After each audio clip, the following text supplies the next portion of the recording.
Good afternoon and welcome to our live coverage of the NASA SpaceX Crew-9 mission as it returns to Earth. Dragon Freedom departed the International Space Station at 1:05 a.m. Eastern. That was 10:05 p.m. Pacific time on March 17th for those of us here in California. On board Crew-9 are NASA astronauts Nick Hague, Suni Williams, Butch Wilmore, and Roscosmos cosmonaut Aleksandr Gorbunov. And they are now on their way to the targeted splashdown site off the coast of Tallahassee, Florida. My name is Kate Tice, Senior Quality Systems Engineering Manager here at SpaceX. And joining me today from NASA Communications is Sandra Jones. Thanks, Kate. It's always such a pleasure to be here. Upon departing the International Space Station, Dragon underwent a sequence of departure burns. The crew then had a rest period and has since kicked off preparations for re-entry, including getting into their spacesuits and successfully performing a leak check. The next phase of the mission is when things will really start to amp up. Dragon has a series of steps to complete before returning Crew-9 home. That's right. First, Dragon will maneuver to the correct attitude and jettison its trunk, which is the cylindrical, unpressurized lower part of the spacecraft. The trunk is currently connected to the aft or bottom section of Dragon, where the heat shield is located. But in order to expose that heat shield and get the vehicle ready for atmospheric reentry, we're going to jettison that trunk. From there, the spacecraft will use its forward thrusters to perform a deorbit burn, which will put Dragon on a trajectory to return to Earth. This burn will last about 7.5 minutes once it starts. The deorbit burn uses Draco thrusters on Dragon, primarily the four located on the forward bulkhead, and is executed at the apogee, or the highest point of Earth's current orbit around the Earth. This deorbit burn will alter Dragon's path to ultimately line it up to re-enter Earth's atmosphere and splash down off the coast of Florida. Splashdown today is planned for 2:57 p.m. Pacific or 5:57 p.m. Eastern. The Crew-9 mission began a little differently than usual, since Butch Wilmore and Suni Williams were already aboard the space station when Nick Hague and Aleksandr Gorbunov arrived in the Crew-9 spacecraft in September. Having arrived as the crew flight test crew for Starliner, Wilmore and Williams were fully incorporated into the space station's Expedition 72 team and began research and other work aboard the station along with the other crew members. Additionally, Williams commanded the orbiting laboratory for much of the expedition. And after a successful liftoff and separation from Falcon 9, Nick and Aleksandr made a short flight on board Dragon to the International Space Station in September. Both veterans of long-duration station missions, both Williams and Wilmore conducted spacewalks during their 9 months in space. Having had the capacity to leave the station at any point, had there been some type of emergency, the crew members began packing for their voyage home about a week ago and worked through tasks and shared lessons learned with the newly arrived Crew-10 team, who arrived just a few days ago. For return operations such as this, NASA and SpaceX closely coordinate with the United States Coast Guard to establish a safety zone to ensure public safety and for the safety of those involved in the recovery operations, as well as the crew on board the returning spacecraft. Multiple notices are issued to mariners in advance of and during recovery operations, and Coast Guard patrol boats are deployed to discourage boaters from entering the splashdown zones. Now, we do want to stress to the public the need to respect this safety zone. Recovering a spacecraft from the water is a hazardous task, and any other boats interfering increases risk to the astronauts in Dragon, the teams working to recover them from the water, and the safety of those that come too close. So for the safety of the crew and your safety, we recommend you sit back and watch as we'll be bringing you the best possible views of our astronauts' homecoming.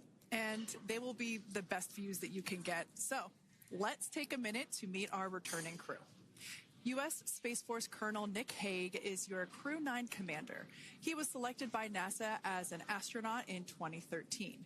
This was his second spaceflight to the International Space Station and third launch overall. He spent 171 days in space with Crew-9 and has a career total of 374 days in space. During his mission, he completed a spacewalk with astronaut Suni Williams. That was his fourth spacewalk, earning him a career total of 25 hours, 56 minutes of spacewalking time. Before Crew-9, Hague previously served as a crew member of Expedition 59 and 60 back in 2019. He flew with Aleksandr Gorbunov and NASA's Christina Cook. So this is his second time sharing the space station with Ovchinin. The Kansas native is a test pilot of a distinguished graduate of the United States Air Force Academy. Nick spent 5 months in Iraq in support of Operation Iraqi Freedom. He voluntarily transferred from the United States Air Force to U.S. Space Force in 2021 and is an active colonel. His wife, Katie, is a retired U.S. Air Force colonel, and they have 2 sons. NASA astronaut Suni Williams is a mission specialist for Crew-9. This was her 3rd visit to the space station. She originally launched aboard Boeing Starliner spacecraft and arrived at the space station on June 6th. And it looks like we are beginning to get some views inside the spacecraft, overlooking the shoulders of the crew on board Dragon. We'll continue to bring you those views throughout the day and views throughout Splashdown this afternoon rather. But to jump back into a little bit more about Suni, she became an Expedition 71-72 crew member, and she logged 286 days in space on this mission. But she actually has a total of 608 days in space, the second most time in space by a U.S. astronaut. Former NASA astronaut Peggy Whitson ranks first for the U.S. with 675 days in space. She conducted 2 spacewalks and has completed 9 over the course of her career for a total of 62 hours and 6 minutes of spacewalking time. She ranks 4th on the list of cumulative time spacewalking by a female astronaut. And she has flown on 4 different spacecraft types, including the Space Shuttle, Soyuz, Starliner, and now Dragon. Previously, she served on Expedition 14 and 15 in 2006 and 2007, and again with Expedition 32 and 33 in 2012. She's a retired U.S. Navy captain and is a proud graduate of the U.S. Naval Academy. NASA astronaut Butch Wilmore is also serving as a mission specialist today. This is his 3rd spaceflight and, just like Suni, logged 286 days in space. He conducted 1 spacewalk and completed 5 over the course of his career, earning him a total spacewalking time of 21 hours, 2 minutes. He's flown on 4 different spacecraft types throughout his career: the Space Shuttle, Soyuz, Starliner, and now Dragon. Previously, the Mount Juliet, Tennessee native served on STS-129 in 2009 and Expedition 41 and 42 from 2014 to 2015. Wilmore is also a retired captain in the U.S. Navy. And Aleksandr Gorbunov is a 3rd mission specialist serving on today's mission. Crew-9 was his very first space flight to the space station, earning him a total of 171 days in space over the course of his career. Gorbunov, along with Nick Hague, saw the arrival of 4 visiting vehicles and saw the departure of 4 as well. The duo orbited the Earth more than 2,700 times during their mission. Before his cosmonaut selection in 2018, Gorbunov worked as an engineer for a rocket space corporation and helped support cargo spacecraft launches from the Baikonur Cosmodrome in Kazakhstan. To prepare for upcoming events, Dragon is currently doing a couple of things autonomously. First, it's isolating the thermal control system fluid loops from the radiator. This system is what will help keep the internal temperature of Dragon very comfortable for Nick, Suni, Butch, and Aleksandr during the reentry phase. Dragon is also initiating separation of the claw mechanism, which will terminate data, power, and fluid connections between the spacecraft and the trunk in preparation for that trunk separation that I mentioned earlier. Now, as we saw before, we are hoping to get more views inside of the Dragon capsule. We will bring those, of course. We want to see more of our 4 crew members. But now a bit more of the Dragon Freedom capsule. It has flown on several missions for NASA. It first launched April 27th, 2022. To the International Space Station on NASA's SpaceX Crew-4 mission. It was subsequently used for 2 private spaceflight missions to the space station for Axiom Space, Axiom Mission 2 in May 2023, and Axiom Mission 3 in January of 2024. And of course, Crew-9 launched last year, is September 28th. So, yeah, a little bit about the Dragon Freedom capsule. Here, a view that we have once again between the shoulders of Commander Nick Hague, who is on the left-hand side of your screen there, and Mission Specialist Aleksandr Gorbunov there on the right. That's right, Kate. And the next major milestone that we're looking ahead towards this afternoon is claw separation. We're targeting that claw separation at 2:05 p.m. Pacific time this afternoon, so less than 10 minutes from now. Continuing to get some views inside Dragon Freedom. To the far left there is NASA astronaut Butch Wilmore. And as you can see, the crew is suited up in their space suits. They are suited up in what we call dynamic phases of flight. So when they launch, when they dock, when they undock, when they return back for splashdown. We might hear some call outs on the loops about putting their visors down. That will happen just prior to deorbit burn. And you'll hear us pause when some of those communications happen. That's because we want to make sure that we are relaying the best information to you all, and so that you hear it as well. So if you do hear us pause, that is what we're doing. You also see they have their on there, and I know the gloves are pretty unique on the Dragon spacesuits, right? They're custom created? Yes. The spacesuit overall is custom fit for each astronaut. These gloves enable usage of the touchscreen panels that they have in front of them. We can't see it from this view, but that view we saw earlier between Aleksandr Gorbunov and Nick Hague, that is a touchscreen. It allows the crew to monitor everything that Dragon is doing, along with those tablets that they have there on their legs. So yeah, the spacesuit itself is intended to act as a mini spaceship, if you will, as once the visors are closed, it is able to maintain a pressure in the unlikely event of a depressurization event for Dragon. So there we can see those screens I was talking about. So there in the center, we've got the location tracker, as well as on the left-hand side, it's mapping out the operations that Dragon is executing. The crew has to remain well informed of all these things that Dragon is doing autonomously. That basically means that Dragon is flying itself. The crew has the ability to gain control of the capsule if necessary, but the capsule is essentially going to bring itself home. But of course, in order to be familiar with Freedom, SpaceX, deorbit sequence start in 5 minutes.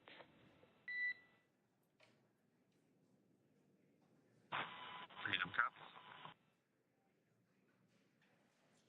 And so we did hear that call out for the deorbit sequence start to begin here in 5 minutes. That call from the ground came from the core, or Crew Operations Resource Engineer here in Hawthorne, Mission Control just behind us. And that went up to Commander Nick Hague. He's going to be doing the majority of the communications during the flight downhill today through Splashdown, and they'll be communicating with the core all along the way. Now, we did mention that they are flying on Crew Dragon Freedom. The naming of spacecraft has gone all the way back to the very beginning of this human spaceflight program. This is a nod to Alan Shepard naming his spacecraft Freedom 7 during the Mercury program. And so the crew that first flew up on Freedom a few years ago had the opportunity to name this Dragon, and they named it Freedom. That was Crew 4 that was the first flyers on this spacecraft. It's also flown for Axiom Mission 2 and 3, and then, of course, today for Crew-9 as well.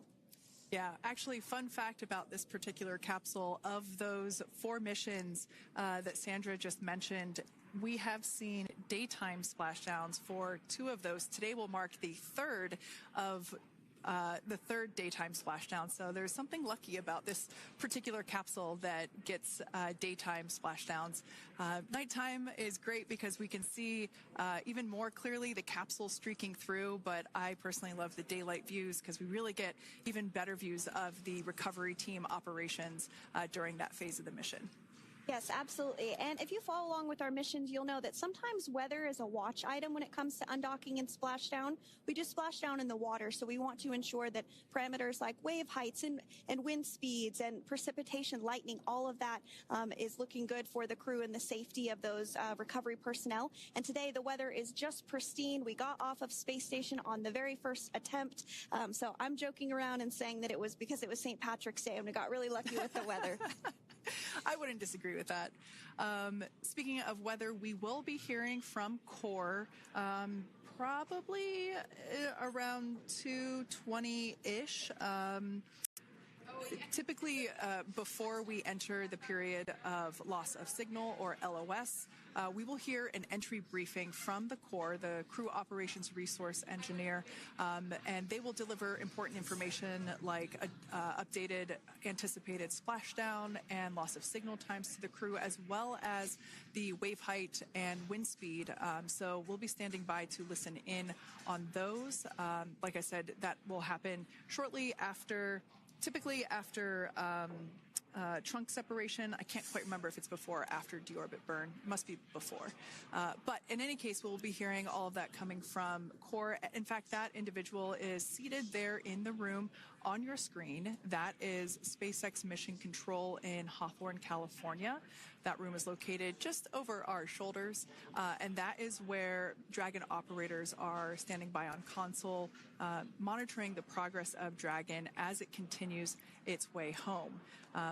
It's been, at the point of splashdown, it'll be about 17 hours since Dragon undocked from the International Space Station.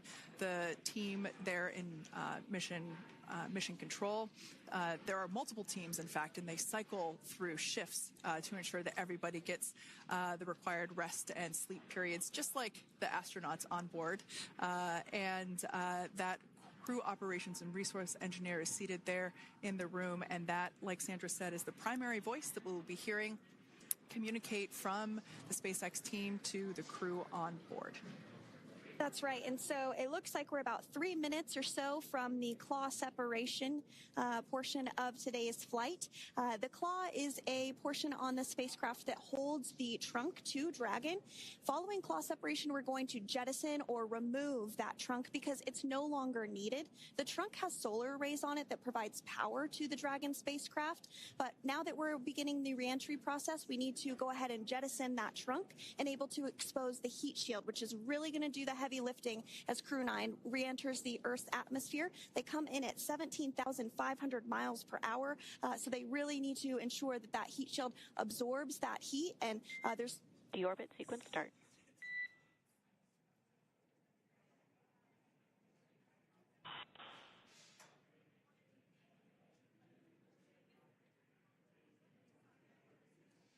And so we did just get communications there that the deorbit sequence start has begun.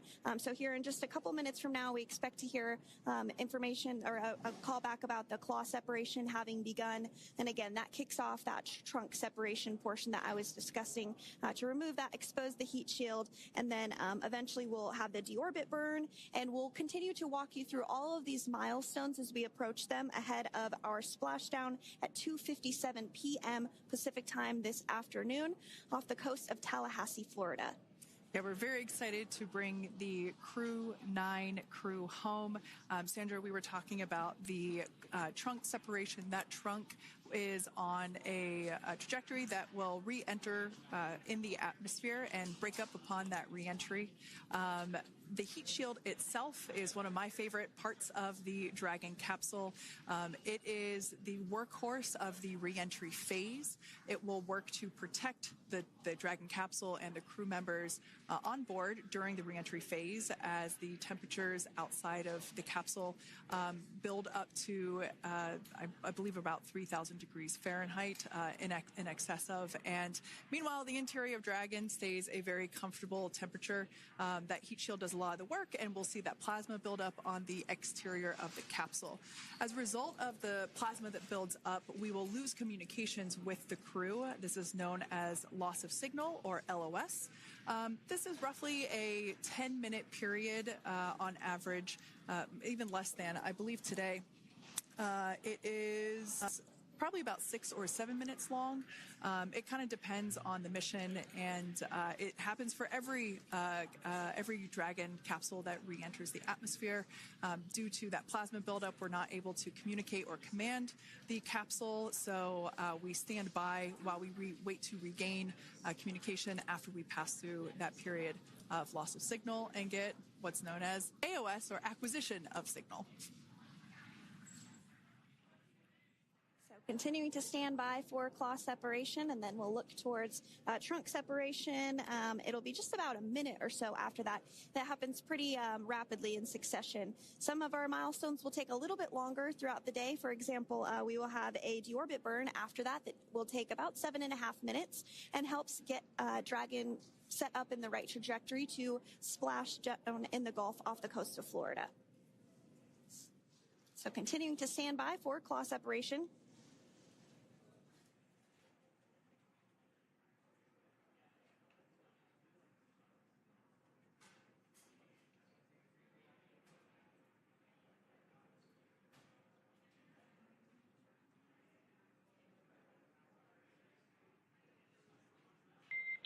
Nominal trunk jettison.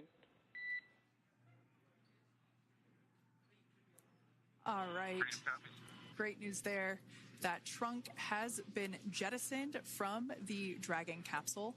So the claw was separated. That's the mechanism that connects the telemetry and power between the Dragon capsule and the trunk. In order to expose the heat shield underneath Dragon, we had to jettison that trunk, and so we just got confirmation that that has happened. So that is great news. Basically means that telemetry is looking good and that the nitrox system is primed for cabin and suit cooling, and the heat shield, like I said, is now exposed and ready for atmospheric reentry. The trunk served its purpose by gathering energy from the sun through its solar cells and converting that to battery power. Since we separated the trunk, we can't generate any more new power, but we really don't need to since we're coming home and Dragon has enough battery power already stored. Now, up next, the final steps that Dragon will perform prior to reentry: the slew, or the maneuver to deorbit burn attitude, and then the deorbit burn itself. This deorbit burn is the last time that the forward Dracos, which are the 4 thrusters located on top of the spacecraft under the nose cone, it's the last time that they will ignite. The deorbit burn will place Dragon on a precise trajectory to return to the splashdown zone off the coast of Florida, off the coast of Tallahassee, Florida, and that will last about 7.5 minutes once it starts. And so deorbit burn is targeted for 2:11 p.m. Central Time, so about 2 minutes from now. As we mentioned, it's going to last about 7.5 minutes, again, helping to get Dragon into the precise trajectory to ensure that splashdown occurs in the area that was calculated and where the recovery team is already in place, ready to support splashdown operations today. The recovery vessel Megan is the ship that is going to be utilized today, and we also have what is called fast boats that go out first to check the spacecraft and make sure everything is looking good before the recovery vessel Megan approaches.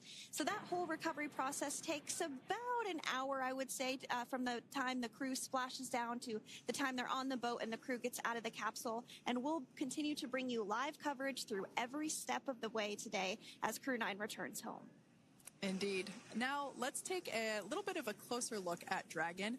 One of the great things about being close to the space station is that we can use space station cameras to look at Dragon. But now that Dragon is on its way home, we don't have those external cameras. So here's an animation of what the capsule looks like. We've got the pressurized section, the capsule on the top, and the trunk, or the unpressurized section, on the bottom. That's where those solar panels that we manufacture in-house are located, soaking up the energy from the sun and turning it into power for the capsule. At the very top of the capsule is the nose cone. That is where the Dracos, the forward Dracos, are located. That nose cone is currently open, not closed like we saw in that animation. Once we get through the final maneuverings for the re-entry phase, we will close the nose cone capsule just before Dragon begins its atmospheric entry to protect that forward hatch there located along with those forward Dracos. So go ahead. Oh, that's right. I was going to mention that the nose cone does open shortly after launch, and it remains open the entire time that Dragon is docked to the International Space Station. So as an example for this particular spacecraft, Freedom, since September when it docked to the International Space Station, remains open that entire time, and here shortly it will close for the very first time since September. So quick recap of what Dragon has done in recent history here. We basically began preparations for re-entry known as the deorbit sequence. So Dragon released the trunk. As we said before, we separated the claw, we released the trunk. It next will slew to the deorbit burn attitude. Slew basically meaning maneuver, so it will position itself correctly to execute that deorbit burn. We want the heat shield side to be facing forward, or first, if you will. We want that to be the leading edge of the Dragon capsule, as that heat shield is meant to basically be an ablative material for the heat that it will incur.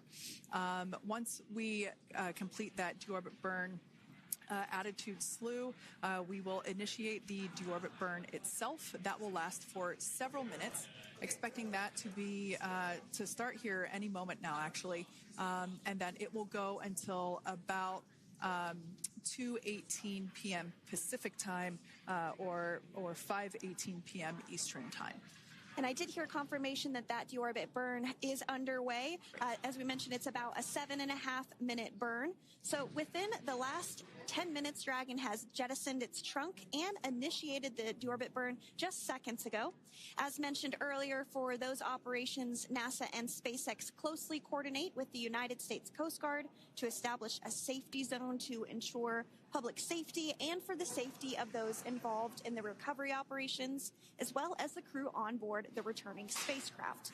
Multiple notices are issued to the mariners in advance of and during recovery operations, and Coast Guard patrol boats are deployed to discourage boaters from entering the splashdown zones. So we do want to stress to the public the need to respect this safety zone. Recovering a spacecraft from the water is a hazardous operation, and any other boats interfering increases the risk to not only the astronauts in Dragon, but the teams working to recover them from the water and the safety of those that may come too close. So for the safety of the crew, which you see there on your screen, your safety, we recommend you sit back and watch as we'll continue to bring you the best possible views of our astronauts' homecoming. Yeah, as I mentioned earlier, this deorbit burn is the last time that we will utilize our 4 forward Draco thrusters.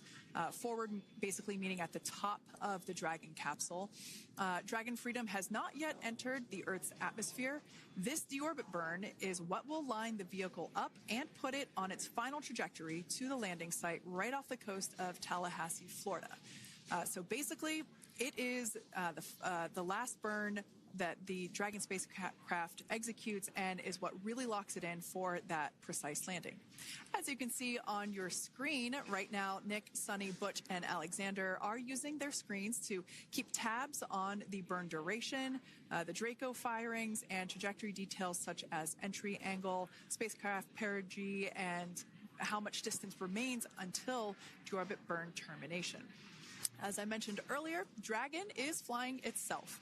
So all the crew has to do is stay strapped into their seats and keep tabs on things. Although I must say, if I had one of those window seats, it would be pretty difficult to restrain myself. Now, with Nick, Suni, Butch, and Aleksandr ready to deorbit and splash down back on Earth, they will be heading to one of 8 targeted sites supported by SpaceX and NASA. All of these sites are located off the coast of Florida, either in the Gulf of America or the Atlantic Ocean. Spreading the supported sites across multiple locations helps maximize the return opportunities for this mission and future crews, lowering the chance that we'll have to wave off due to bad weather. For those of you following along, you'll know that today's splashdown marks our final Dragon recovery on the East Coast. After 6 great years of successful recovery operations off the East Coast, we'll be moving all Dragon recovery operations back to the West Coast. And as always, NASA and SpaceX jointly select our splashdown location. And for today, the prime recovery site is off the coast of Tallahassee, Florida. The selection process works with a lot of different variables, including the space station's orbital trajectory or path that it follows, what landing sites are available and have favorable weather, how much free flight capability Dragon has for the trip home, and the sleep schedules for the returning crew members, as well as, of course, the big one, the weather. We'll start with calculating daily return options based off of the space station's current orbit and Dragon's capabilities to maneuver and line up for re-entry. The time from undock to landing at the primary site can vary from less than 6 hours to more than 39. Getting home the quickest comes with some obvious benefits, but we always have to make sure the crew is properly rested for dynamic operations, preventing us from scheduling 20-plus hour days for them, of course. Trajectory and ballistic experts provide the daily opportunities that would line up Dragon with the 7 landing zones and split them into what we call ascending and descending opportunities. Dragon uses its Draco thrusters after leaving station to execute a series of altitude-lowering maneuvers and to line up with the selected primary site. It can also change to different alternative sites while in a free flight if sudden weather moves in that we may need to avoid. So, as we mentioned, weather is something we're constantly looking at, making the final call to proceed about 2.5 hours before the crew undocks. So, for the Crew-9 return, we looked at a number of weather items. Some of the obvious ones are no rain or a chance of lightning in the recovery zone, both for the safety of the crew inside Dragon and the recovery teams in the water. And we're also looking for wind speeds to be less than 15 feet per second or about 10 miles per hour, and relatively calm seas so that we can safely execute recovery operations, which includes landing a helicopter on the recovery ship to fly Nick, Suni, Butch, and Aleksandr back to Florida. Once Dragon began flying today, we had a number of additional checkpoints to either proceed towards the primary site, head to the alternate, or select a new zone based on real-time weather data. These checks happened all the way up until we were in the final hours before the deorbit burn, which has just about a minute or so left in it. And this is the last burn in the trip home that commits Dragon to re-entering the Earth's atmosphere. Now, we are currently waiting to conclude the deorbit burn. We've got less than a minute until that finishes. We will expect to hear a call out for nominal burn, which will confirm completion of that deorbit burn for Dragon Freedom.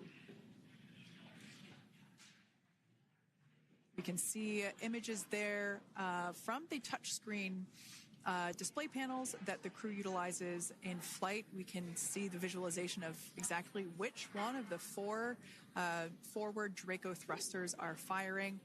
That's why you have kind of like a strobe effect there.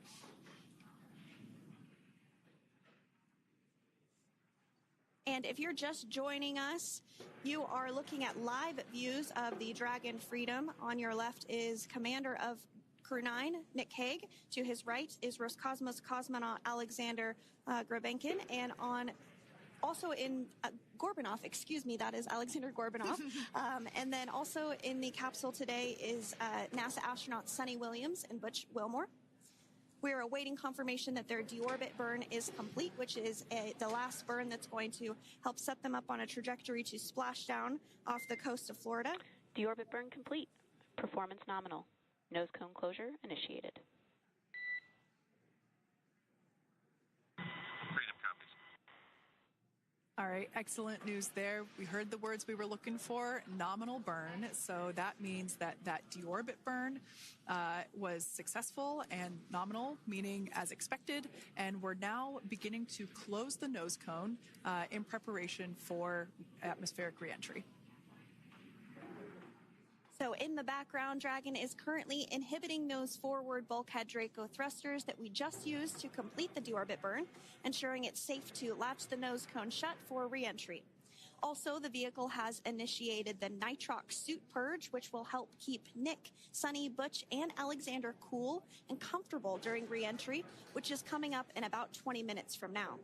At this point, the nose cone is closing and protecting the forward hatch for re-entry, and the crew are using their screens to continue to monitor the locking of the nose cone, which is done by a set of hooks. And as we mentioned earlier, that nose cone has remained open since September, so this is the first time it's closing in a few months. Yeah, that's absolutely right.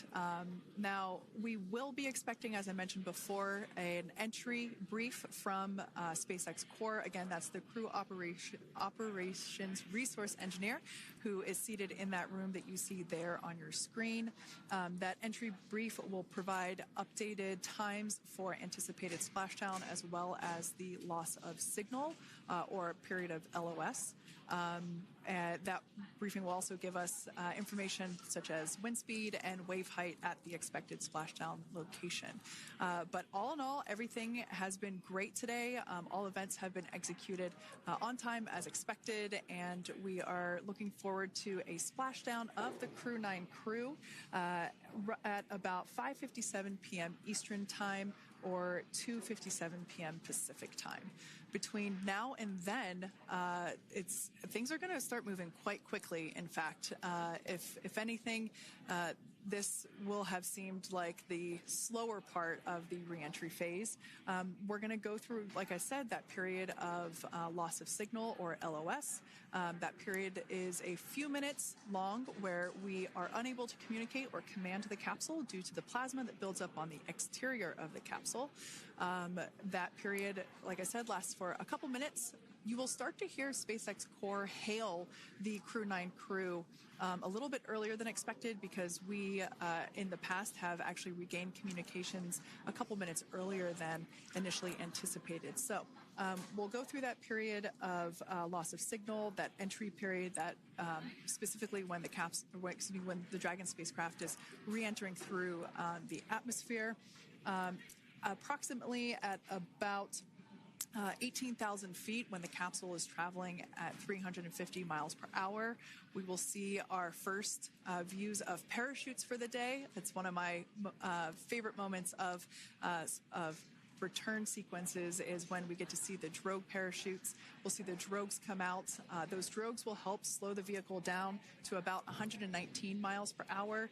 And then that is when the main parachutes will come out from the Dragon spacecraft and then ultimately end in splashdown. And we are hearing confirmation that the nose cone is closed and everything was nominal or as expected with that closure. So as we begin the second half of entry, Dragon is now beginning to inject cooled nitrox into the air being delivered to the spacesuits worn by Nick, Suni, Butch, and Aleksandr. Again, this is what will allow the crew to remain comfortable while external temperatures reach 3,500 degrees Fahrenheit as they re-enter the Earth's atmosphere. So the heat shield is pointing forward, leading Dragon to the landing site. Yeah. Now, speaking of the heat shield, Dragon's primary heat shield is comprised of PICA 3.0, which stands for Phenolic Impregnated Carbon Ablator. The first-gen PICA was initially developed by NASA for studying and sampling comets within our solar system. SpaceX partnered with NASA to develop PICA X, which was the second-generation product used on all Dragon 1 cargo resupply service missions that resupplied the International Space Station on 20 missions. PICA 3.0 was developed specifically for use on Dragon 2 crew and cargo with enhanced structural and thermal capabilities that allowed the heat shield to be even more effective in the way that it utilized the ability to make that heat ablevate as it goes through the Earth's atmosphere.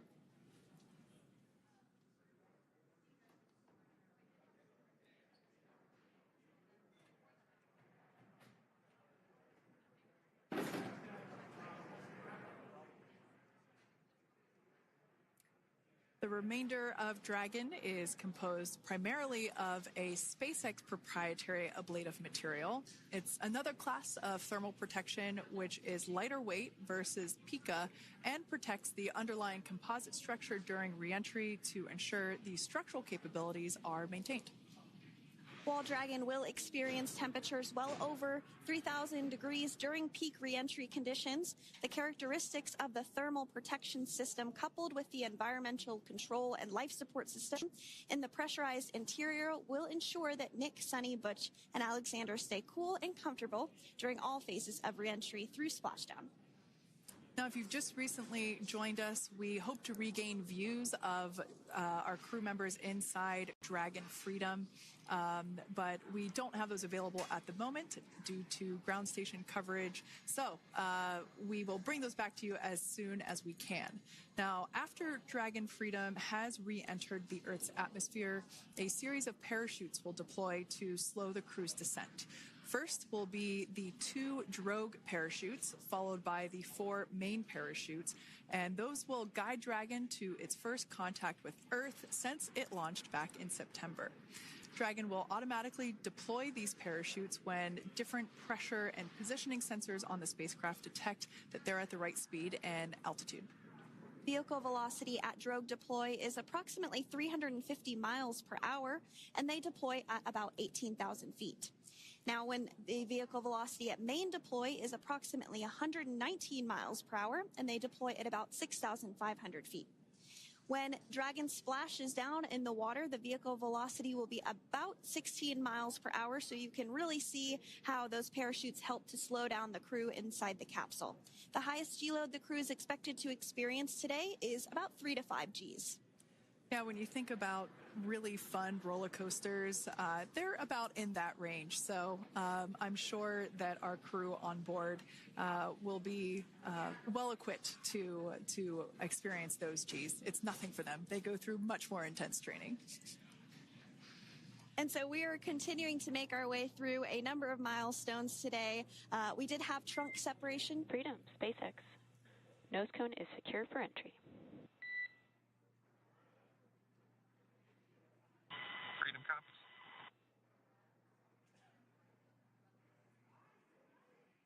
All right, great news there. That tells us that the final physical configuration change for Dragon is complete. We have closed that nose cone. This is the last physical change that Dragon undergoes prior to re-entering the Earth's atmosphere. It's important that that nose cone is completely closed because underneath it is not only where the 4 forward Draco thrusters are located, but it's also because that is where the forward hatch is located. That is the hatch that is utilized for the crew to ingress and egress from the station while it is docked on board. And since our capsules are flight proven and we reuse them on future space flights, we want to make sure that all of the integrity of that hardware remains intact. So that nose cone is successfully closed, and we're going to start moving pretty quickly here. As I mentioned before, we'll go through loss of signal. We'll get that signal back several minutes later, and then we'll see the parachute action. Yep, and then that's all ahead of Splashdown off the coast of Florida. We're targeting Tallahassee as our splashdown zone today at 2:57 p.m. Pacific time this afternoon. Now, you did mention the call to the crew. They'll do some additional calculations following that burn and potentially let us know if that splashdown time has changed at all. But right now, we are continuing to target 2:57 p.m. And you can see there on your screen a path of where Dragon will be re-entering today. So if you are in the southern tip of Mexico, you might have the opportunity to see Dragon. Because it's a daytime splashdown, you probably won't have too great of views, but potentially you'll have the opportunity to get a glimpse of it there. Once again, Dragon operators, they're monitoring the progress of Dragon through this re-entry phase. That is SpaceX Mission Control, located here in Hawthorne, California. That is also where the crew operations and resource engineer is seated. That person is the voice that we have heard multiple times and will continue to hear as the primary point of contact to the crew on board Dragon Freedom. We will also hear the voice of Commander Nick Hague. Basically, after we hear the Corps communicate something, we will hear Nick Hague indicate that they copy, that they heard the message well, some sort of recognition that the message was received. And if you joined us yesterday for our coverage during the undocking, we were communicating through something that's called a big loop. We do that when we're in integrated operations with the International Freedom, SpaceX, for entry sequence. Report when ready to copy.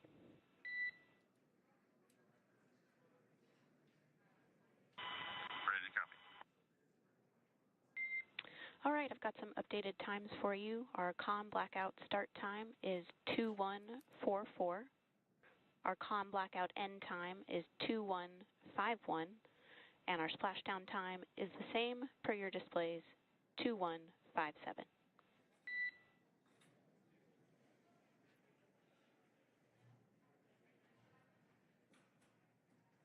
Okay. Understand COM blackout start 2144, stop 2151, splashdown per display. That's a good readback. And with that, please report when tablets are secured behind the elastic bands, restraints are tight, and visors are down.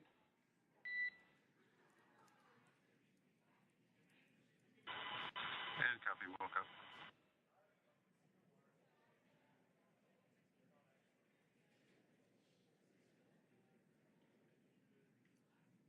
And with that communication from the Corps or Crew Operations Resource Engineer here in Hawthorne to Commander Nick Hague of Crew Dragon Freedom, we did hear that the loss of signal period is still at 2:44 p.m. Pacific, but we had a 1-minute adjustment to the acquisition of signal. That's going to now be at 2:51 p.m. Pacific time. However, our splashdown time remains the same at 2:57 p.m. Pacific time this afternoon off the coast of Tallahassee, Florida. So all good news there as Dragon continues to make its way home with the Crew-9 crew. As we've mentioned before, we are splashing down on the Gulf Coast. We have ability to splash down on either side of Florida, but the location site just outside of Tallahassee, Florida is the site that was selected today due to best recovery conditions. And as Sandra mentioned before, weather is always a watch item, but everything is looking great for that particular recovery location. So I'm sure once we start getting views from the recovery vessel, I have a feeling it's going to be a pretty beautiful afternoon. And we did mention that, of course, this is a daylight splashdown, so we should be getting some great views. We do have a couple of spacecraft called the WB-57, which are high-altitude planes that NASA utilizes during splashdown operations. Those are en route and going to be tracking the capsule as it makes its way through the atmosphere and should be providing some good views for us. Kate and I were just chatting about how we haven't had a daytime splashdown in a little while, so we're looking forward to the views along with you. Yeah.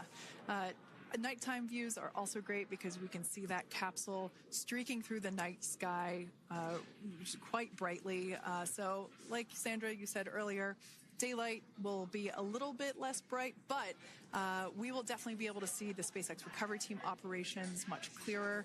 I could also imagine it's probably a little bit easier for the team themselves to do their work in daytime than at nighttime. We'll see them rush in really quickly with a couple of fast boats as they begin the initial safety checks and sweeps of the Dragon capsule while also retrieving the parachutes from the surface of the ocean. The recovery vessel, the main recovery vessel, will continue to make its way closer to the Dragon capsule. It is stationed a couple miles away from the actual recovery location, the splashdown location, for obvious safety purposes. So it takes a little while for that vessel to make its way over, but once it's closer, we'll have even better views of those recovery operations. And you may be wondering why sometimes we splash down in the daytime versus the nighttime. And believe me, we would all love for these operations to happen during regular daytime working hours. But unfortunately, orbital mechanics just doesn't quite work out that way. So it has to deal with the location of the International Space Station, as well as where the splashdown zone is on Earth and that trajectory, as well as the phasing. So as we mentioned earlier, sometimes we have phasing as short as 6 hours, sometimes in excess of 30 plus hours. It just depends on where the targeted area is that the capsule is going to splash down. So today's phasing has been 17 hours since undocking occurred at 10:05 p.m. Pacific yesterday evening for us here in Hawthorne. Early wee hours for folks on the East Coast and other areas of the United States. Yeah, but regardless of whether it's daytime or nighttime, the SpaceX recovery team has trained and practiced and rehearsed for it all. So regardless of daylight, They are really efficient with those operations. But like you said, Sandra, it has been a minute since we have seen a daytime splashdown on a NASA SpaceX Crew mission. The last daytime recovery was on Crew-9, which was the debut flight for the capsule flying today, the spacecraft known as Dragon Freedom. And so, yeah, kind of a fun fact there in terms of the timing of that daylight splashdowns. Once again, standing by for more communication with the crew. The next event that we have coming up is the start of that period known as loss of signal. That is the period still expected at 2:44 p.m. Pacific time. This lasts for several minutes while the capsule is making its way through the Earth's atmosphere. The heat shield located at the bottom of the capsule really doing all the work at that point in time in terms of using the atmosphere to slow the capsule down from its orbital speeds of 17,500 miles per hour. Our tablets are secure, restraints are tightened, visors down. We are configured for entry. Freedom, I copied. Tablets are secured, restraints are tight, and visors down.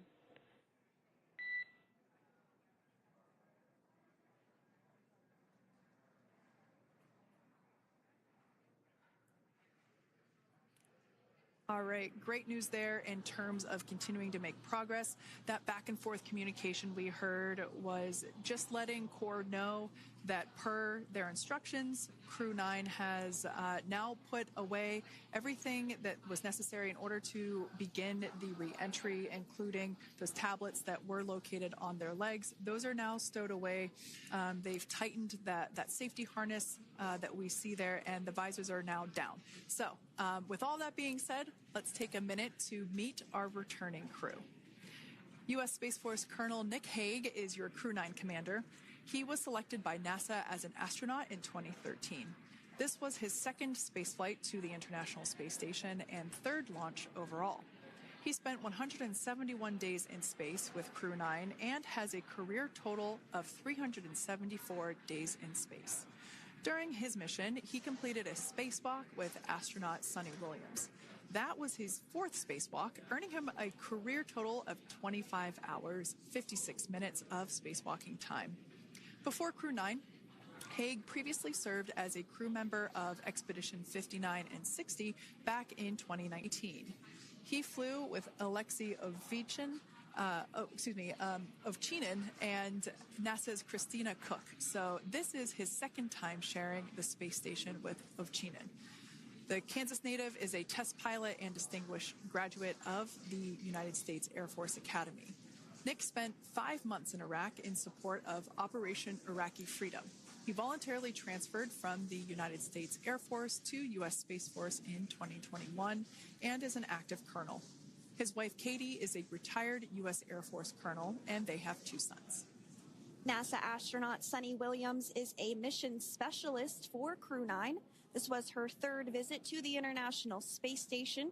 She originally launched aboard Boeing's Starliner spacecraft and arrived at the space station on June 6th. Following the agency's decision to return Starliner uncrewed, she became an Expedition 71 and 72 crew member, where she logged 286 days in space on this mission. But Suni has a total of 608 days in space, the second most time in space by a U.S. astronaut. 5 minutes until predicted comm blackout. We'll see you on the other side at 21:51.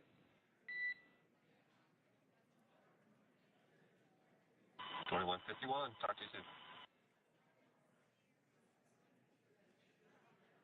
And with that call out from the Crew Operations Resource Engineer to Commander Nick Hague, letting them know that everything is looking good ahead of the loss of signal period. We will see the crew on the other side of the loss of signal period at 2:51 p.m. Pacific time this afternoon. Continuing on about Suni Williams, who has a total of 608 days in space, the second most time in space by a U.S. astronaut. Former NASA astronaut Peggy Whitson actually ranks first for the U.S. with 675 days in space. Suni conducted 2 spacewalks and has completed 9 over the course of her career for a total of 62 hours, 6 minutes of spacewalking time. She ranks 4th on the list of cumulative time spacewalking by a female astronaut, and she has flown on 4 different spacecraft types, including the Space Shuttle, Soyuz, Starliner, and now Dragon. Previously, she served on Expedition 14 and 15 in 2006 and 2007, and again with Expedition 32 and 33 in 2012. She's a retired U.S. Navy captain and is a proud graduate of the U.S. Naval Academy and was the first astronaut to run a marathon in space. Pretty awesome stuff. Now, NASA astronaut Butch Wilmore is also serving as a mission specialist today. This is his 3rd space flight and, just like Suni, logged 286 days in space. He conducted 1 spacewalk and completed 5 over the course of his career, earning him a total spacewalking time of 21 hours and 2 minutes. He's flown on 4 different spacecraft types throughout his career: the Space Shuttle, Soyuz, Starliner, and now Dragon. Previously, the Mount Juliet, Tennessee native served on STS-129 in 2009 and Expedition 41 and 42 from 2014 to 2015.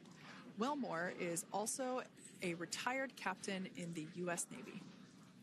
Next up is Aleksandr Gorbunov, who is the 3rd mission specialist serving on today's mission. Crew-9 was his first space flight to the space station, earning him a total of 171 days in space over the course of his career. Gorbunov, along with Nick Hague, saw the arrival of 4 visiting vehicles and saw the departure of 4 as well. The duo orbited the Earth more than 2,700 times since September. Before his cosmonaut selection in 2018, Gorbunov worked as an engineer for a rocket space corporation and helped support cargo spacecraft launches from the Baikonur Cosmodrome in Kazakhstan.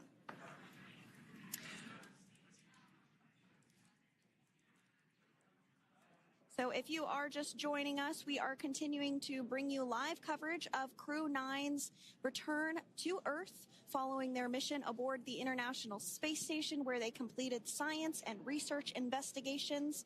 We are targeting splashdown off the coast of Florida at 2:57 p.m. Pacific time. The next major milestone that we'll look ahead towards is what we call loss of signal, or LOS, when we won't have communications with the crew because they will be re-entering the Earth's atmosphere. And during this process, there is plasma that builds up around that heat shield, so we are not able to communicate with the crew, but we are anticipating to regain communications with the crew at a short time from now at 2:51 p.m. Pacific time today. As we said before, everything continues to look good for the return of the Crew-9 team. We are about to go into that period of loss of signal. Once we get views of the crew inside the capsule, once again, we will be sure to bring those to you. But that period of time is when plasma is building up on the exterior of the capsule, generating heat in excess of 3,500 degrees Fahrenheit. So we are unable to communicate or command the spacecraft at that time. And that includes, unfortunately, video feeds as well. So as soon as we get the views back inside Dragon, we will bring those to you. But until then, we are going to stand by and continue to monitor the progress of Dragon. Like Sandra just said, we are anticipating the blackout period to begin at 2:51 p.m. Pacific time, 5:51 p.m. Eastern time. This will last for several minutes. It's not super exact, even though we are predicting acquisition of signal, or AOS, to come back at 5:51 p.m. Eastern time. In the past, we have regained communication sometimes a little bit earlier than that, so we'll probably start to hear Core begin to hail Crew Dragon a minute or two prior to that anticipated acquisition of signal. But right now, Nick, Suni, Butch, and Aleksandr are seated in their seats inside Dragon Freedom. Their visors are down, and they have put away or stored the tablets they had located on their upper leg to monitor Dragon's progress. Now they will be utilizing the touchscreen displays where the current operation and future operations will be displayed as they are able to monitor Dragon's progress continually. As I said before, Dragon is autonomous, meaning it is flying itself. So the crew stands by and monitors, and those touchscreen displays are what will be allowing them to do so and prepare for events such as parachute deploy. And while on board the International Space Station, Nick, Suni, Butch, and Aleksandr contributed to over 900 hours of science and research investigations, which is really the key purpose of the International Space Station. Now, the International Space Station is celebrating a major milestone this year where they will be celebrating 25 years of continuous human presence in November. So if you're younger than 25 years, you've never known a day where there hasn't been a human living and working aboard the International Space Station, contributing to key science and research investigations that impact our lives here on Earth. There's research being done on Parkinson's, on osteoporosis, on cancer research, and a variety of other studies. Additionally, the microgravity laboratory provides a jumping off point for us as we venture back to the moon and onto Mars through longer duration space flights. One such example that the crew worked on during this mission was an alternative exercise device. In microgravity, the crew has to exercise for about 2 hours a day because they're not having the effects of gravity on their body. So to prevent bone and muscle loss, we counteract that with 2 hours of exercise per day. On board the International Space Station, they have 3 ways in which they can exercise. They have a bike, they have a treadmill, and they have a similar to a weightlifting machine that counteracts the microgravity environment. But a particular experiment that this crew tested out was a combination of all 3 of those in one smaller device. And this is really critical as we continue on to the moon, Mars, and beyond, because space is really important in spacecraft. So if we have something smaller that the crew might be able to utilize, that can potentially help us venture out even further into the solar system. So science is really the name of the game when it comes to the International Space Station. Some of the other science highlights that took place during this increment that are particularly interesting to me was we had the first wooden satellite that was deployed. This is a study to see if other materials might be more resourceful or renewable in space. So I'm really excited to see the results of that one as well. Additionally, we had a couple of spacewalks that took place to not only provide maintenance to the International Space Station, but also where we swabbed the outside of the space station near vents to see if any microbes that we all have microbes on us, to see if any of those could survive in the harsh environment of space, which again is very important for us to know and understand as we continue to the moon, Mars, and beyond. Very exciting stuff. Now, at this point, we have now entered the communications blackout period for the Dragon spacecraft. This lasts approximately 7 minutes due to plasma formation around the spacecraft itself. During this time, no vehicle telemetry is received by mission control or the recovery team, and no external commanding of the vehicle or voice communication is possible. But as a reminder, Dragon is designed to fly itself. During re-entry, the vehicle will be slowing down from orbital velocity, which is approximately 17,500 miles per hour. The top temperature that Dragon will experience upon re-entry is 3,500 degrees Fahrenheit. This blackout period, as I said before, we expect it to last about 7 minutes today, concluding at 5:51 p.m. Eastern Time or 2:51 p.m. Pacific Time.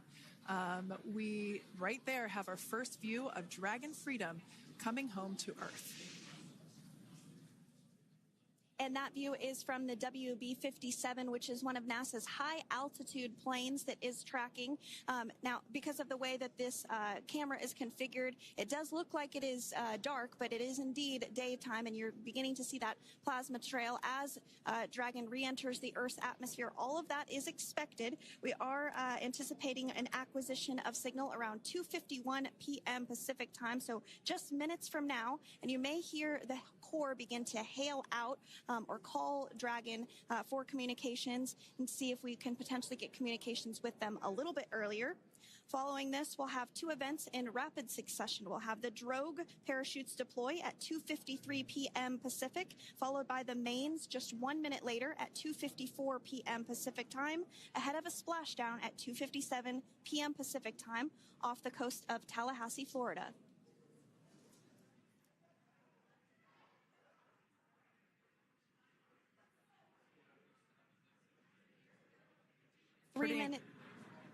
Pretty incredible views of the Dragon spacecraft making its way home back to planet Earth with the Crew-9 astronauts on board. Once again, this view is coming from the WB-57 plane. That heat shield we can see doing magnificent work as it works to Freedom, SpaceX, Comcheck.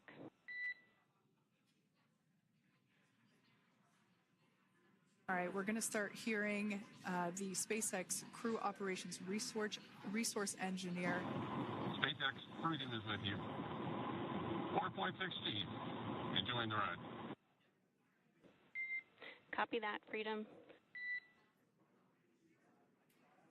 Great news there from Commander Nick Hague reporting back. We see a healthy flight computer. Expect automated chute deployment.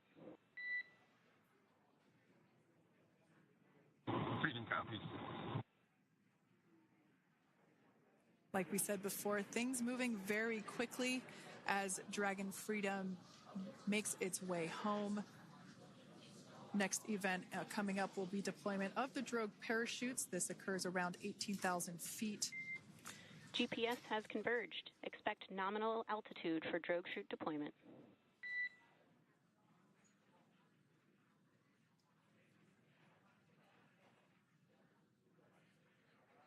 We're about 2 minutes away from deployment of those drogue parachutes.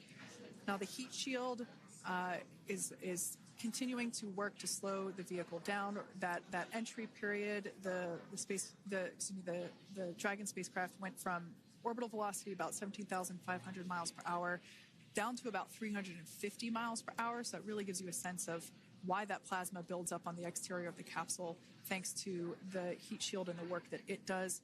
Those drogue parachutes will slow it down from 350 to about 119 miles per hour. We can see 15 kilometers. Brace for drogue window.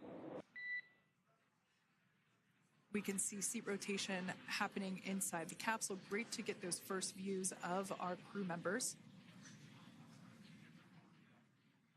Once again, the capsules are going about 350 miles per hour when the drogues are deployed.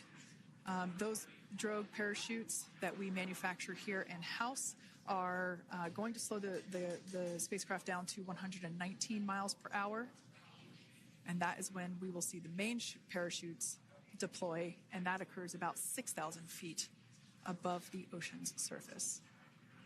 And we are expecting drogue deployment at 2:53 p.m. Pacific, so we should see it any second now. And there you are getting a great view of Crew-9 inside Dragon Freedom as it returns back to Earth. We are awaiting the drogue deploys. This view coming from the WB-57 high-altitude plane.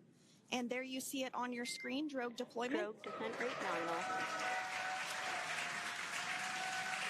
You can hear the crowd here. Visual on 2 healthy drogues. The crowd here very excited as Dragon Freedom continues to make its way back to planet Earth.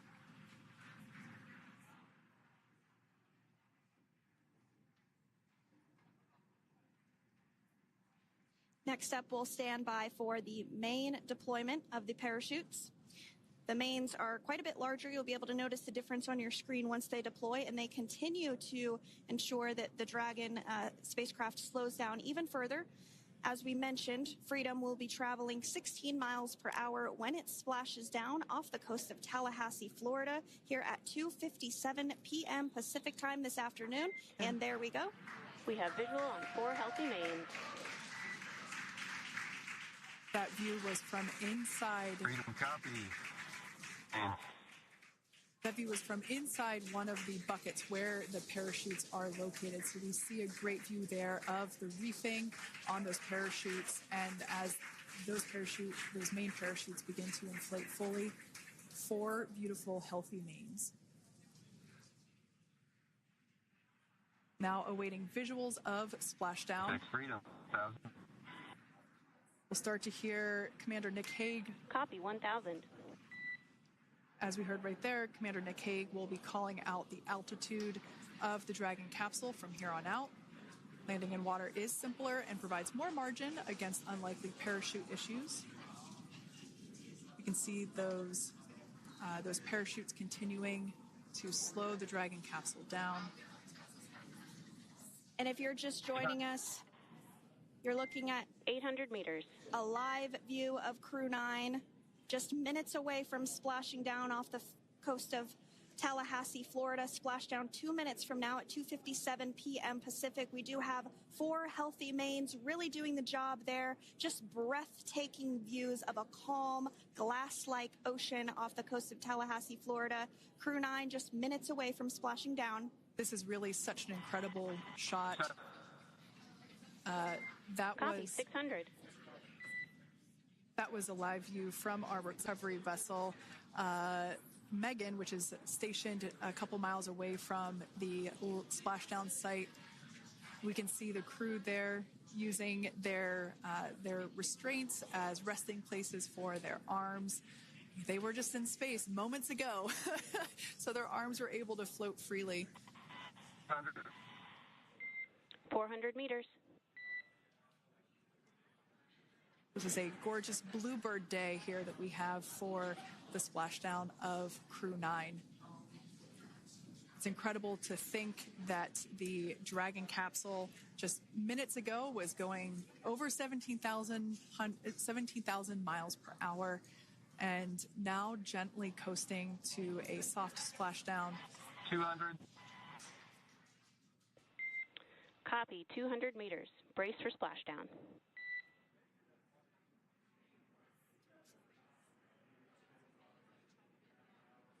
As you can see there on your screen, continuing to monitor progress of the Dragon spacecraft.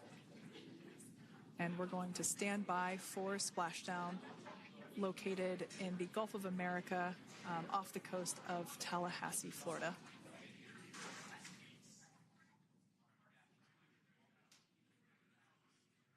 And splashdown. Crew-9 back on Earth.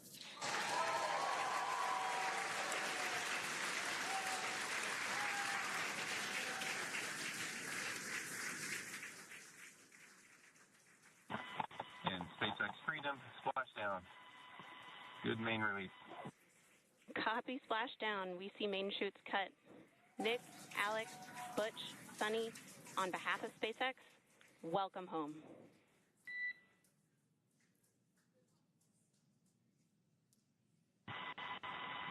It is an amazing, what a ride.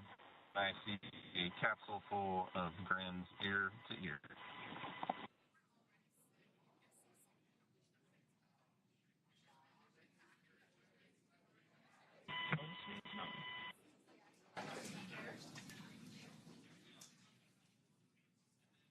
And as you can see on your screen, we have visual confirmation of splashdown. Dragon Freedom has returned home and NASA astronauts. System safety verifications are in progress. We'll report back when recovery personnel are en route.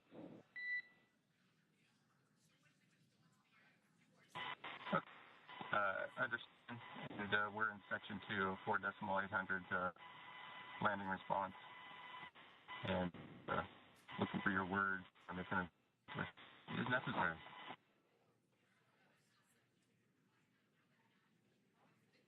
In the distance, we can see the recovery vessel making its way. Copy, you're in section 2 for the environmental assessment in 4.800. That is not necessary today. Understand. Raising advice. So we will continue to have communications between the Corps and Nick Hague, the commander of Crew Dragon Freedom, which just splashed down 2 minutes ago off the coast of Tallahassee, Florida. Dragon Freedom has returned home with NASA astronauts Nick Hague, Suni Williams, Butch Wilmore, and Roscosmos cosmonaut Aleksandr Gorbunov. They're back on Earth after approximately 17 hours of a return journey from space. The SpaceX recovery ship and team have been waiting for Dragon's splashdown, and they will now make their way to the splashdown location.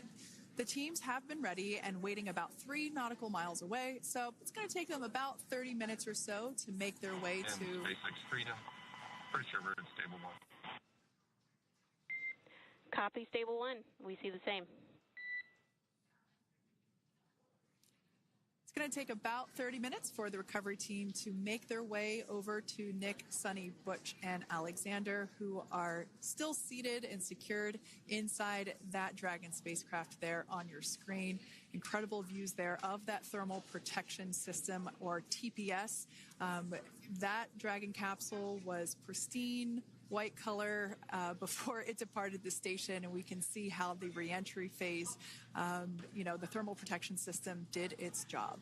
Now, if you're wondering what that hole, that like bucket area is, that is underneath the side hatch. That is where the main parachutes were stored. So when we saw the Dragon capsule docked at station, it looked very different. The panel that protects and covers the main parachutes, that was still intact, as well as the panels that enclose where the drogue parachutes are located.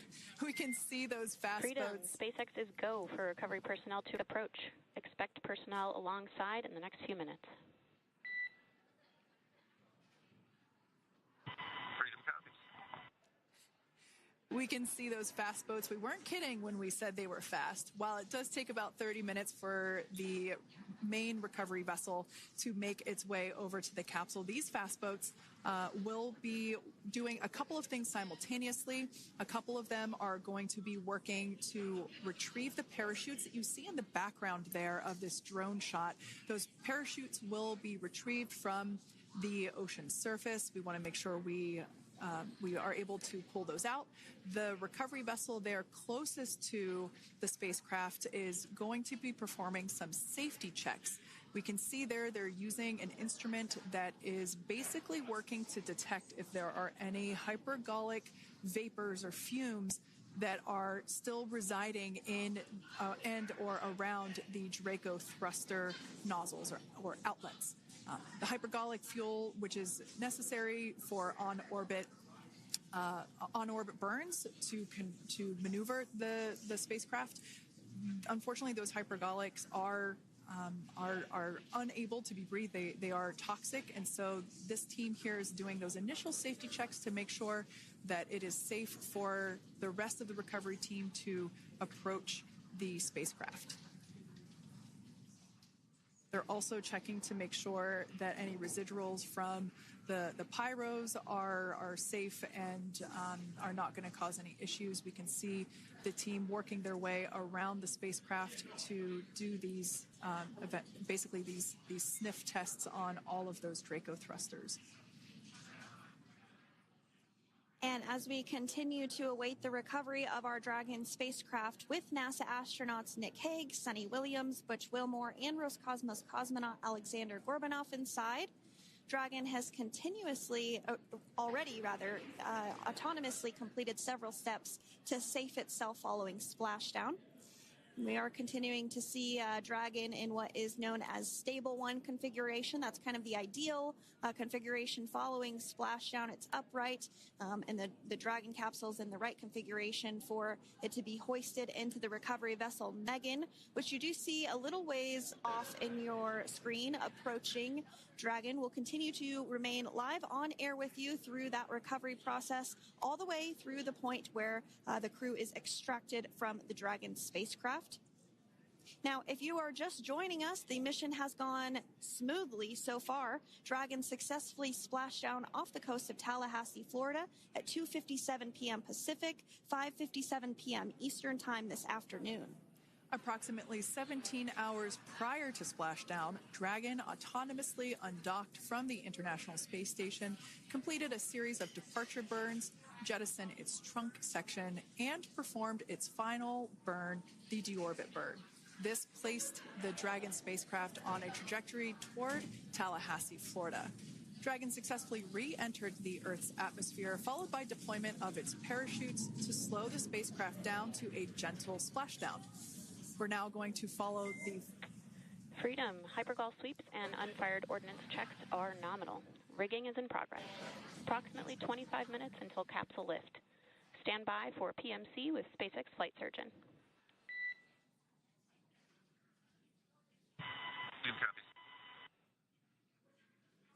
And so what we did just hear there was communications that those hypergol checks were complete.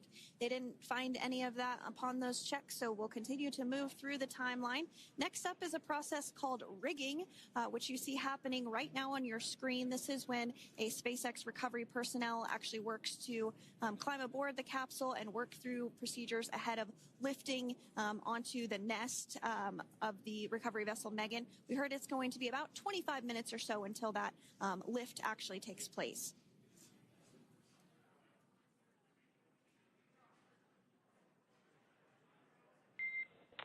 Okay, Freedom, the next call will be from the SpaceX flight surgeon on Dragon to Ground Private. Understand. Thank you. Callouts there indicating that the crew will have the opportunity to do a quick check-in with the SpaceX flight surgeon. This is standard procedure for every Dragon spacecraft when it returns to Earth. It's just an initial check-in, make sure everybody is doing okay. They will also have another check-in with the flight surgeon once they are on board that recovery vessel that you see there in the background. We can now see that SpaceX recovery team member they're on top of the Dragon spacecraft. They are going to be working to install plugs in the Draco thrusters to ensure that none of those and to ensure that no more hypergolic fumes or vapors come out from the spacecraft. They'll also place harnessing around the spacecraft that are required in order to lift it out of the water. Go ahead, Sandra. Continuing to get some views of the recovery personnel, both the main recovery vessel Megan, as well as some of those fast boats that we've discussed previously. It looks like just a beautiful day there out off the coast of Tallahassee, Florida. Weather was pristine. We were able to get undocked from the International Space Station as expected at 10:05 p.m. Pacific time yesterday evening, and Crew Dragon has since completed steps ahead of its splashdown at 2:57 p.m. Pacific, and we're now stepping through procedures to get Dragon hoisted up onto the Megan recovery vessel and get the crew extracted out of the spacecraft. And you did see some of the parachutes that were near the spacecraft. Upon detection of landing, Dragon automatically releases those main parachutes to prevent wind from pulling the spacecraft. Dragon then automatically safes any pyrotechnics that may still be present on the vehicle and may automatically perform additional minor system reconfigurations. The astronauts will remain seated and in their suits at this point, but the onboard air conditioning keeps things temperature controlled inside the spacecraft so the crew remains comfortable, and the communication systems... Freedom, SpaceX, ComCheck. SpaceX, this is Freedom. Yeah, loud and clear. Copy that, Freedom. Have you loud and clear as well, and Dragon to Ground is no longer private. Understand, thank you. As we saw there on the screen, we have a couple of fast boats in the recovery fleet that have quickly moved into the splashdown location. They are being followed by one of the main recovery vessels, which will move into position upwind of the spacecraft. The two fast boats have very specific roles. Excuse me. The first approach is focused on immediate safety inspection, as we saw. They do this for spacecraft integrity and checking for any presence of those hypergolic propellant vapors. And this ensures that it is safe for the recovery vessel to approach Dragon. Once Dragon is cleared for full approach, as we heard is the case today, the team begins rigging the spacecraft for water recovery by the recovery ship. The second fast boat is responsible for parachute recovery and also serves as a redundant boat to the first one that makes the initial approach to the Dragon spacecraft. As we saw a little bit earlier, we were also able to see one of the recovery team members get on a jet ski to help gather up the parachutes that were automatically detached from the Dragon spacecraft upon splashdown. And it will take a little over 10 minutes for the recovery crew to complete their safety checks. Once complete, the team will begin preparing Dragon to be lifted. And as you see, they are preparing for that to take place at this point. As part of the preparation for this lift, one member of the recovery team has climbed on top of the spacecraft already so they can attach Dragon's hoist rings and connect to the lifting lines. It will take us less than an hour to raise Dragon to the recovery boat and remove the crew from the spacecraft. After medical checkouts, the crew will return to land within 4 hours by helicopter.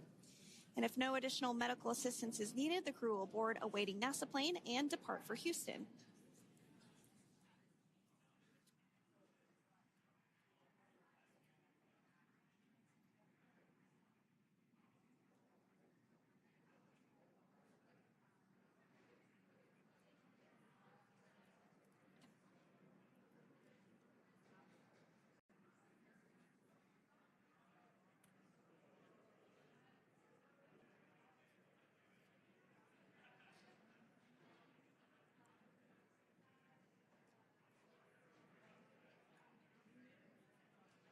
And as we continue to await Dragon to be hoisted up onto the ship, we have a very special treat. NASA Public Affairs Officer Jaden Jennings, who is actually on the recovery vessel and had a bird's eye view of the splashdown today. Jaden, how are you? How was the view from the recovery vessel? Hi, Sandra. How do you hear me? I've got you loud and clear, Jaden. It's so great to hear you. Awesome. So Splashdown, Sandra, was nothing short of spectacular. We are transitioning the forward link. Comm will be unavailable for approximately 5 minutes. Freedom comes.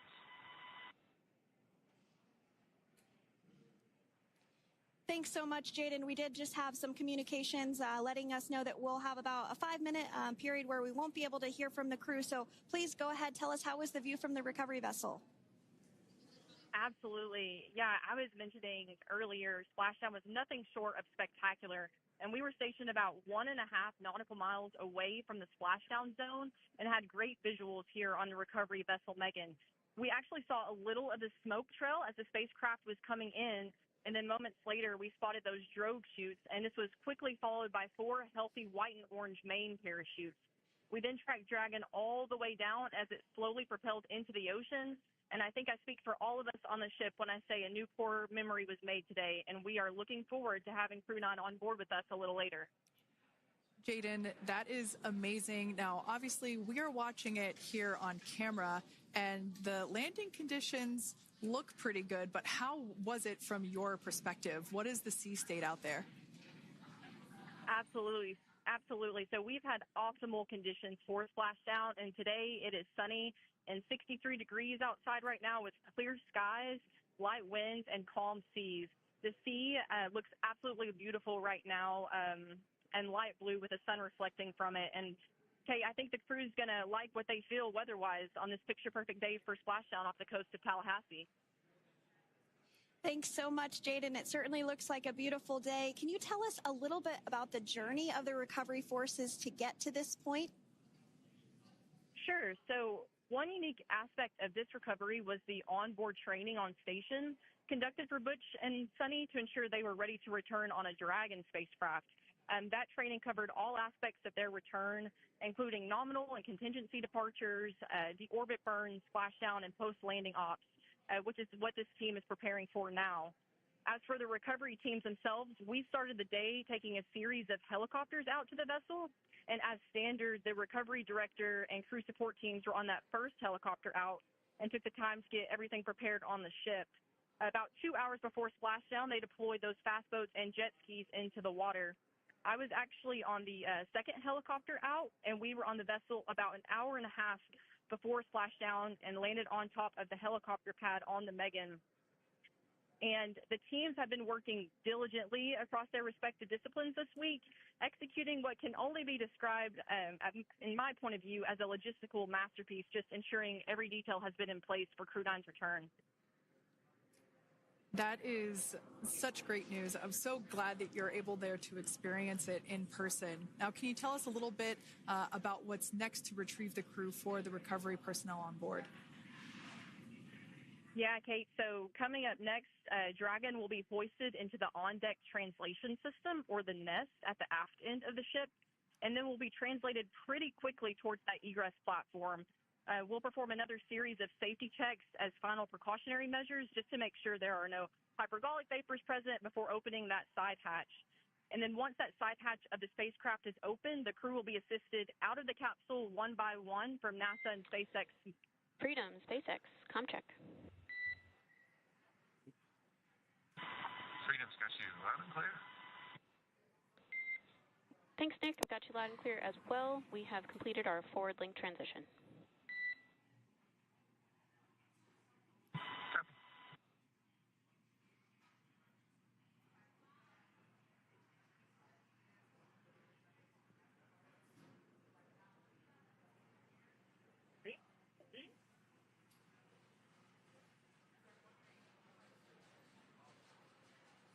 And Jaden, if you did just want to go ahead and let us know what is next to retrieve the crew, we are continuing to get some great views on our screen, but I know you have an even better view yourself. Oh, yeah, Sandra, this view is absolutely unbeatable. So just to kind of finish off what I was saying is once that side hatch of the spacecraft is open, that crew will be assisted out of the capsule one by one from NASA and SpaceX medical personnel, where they will then head to the med bay.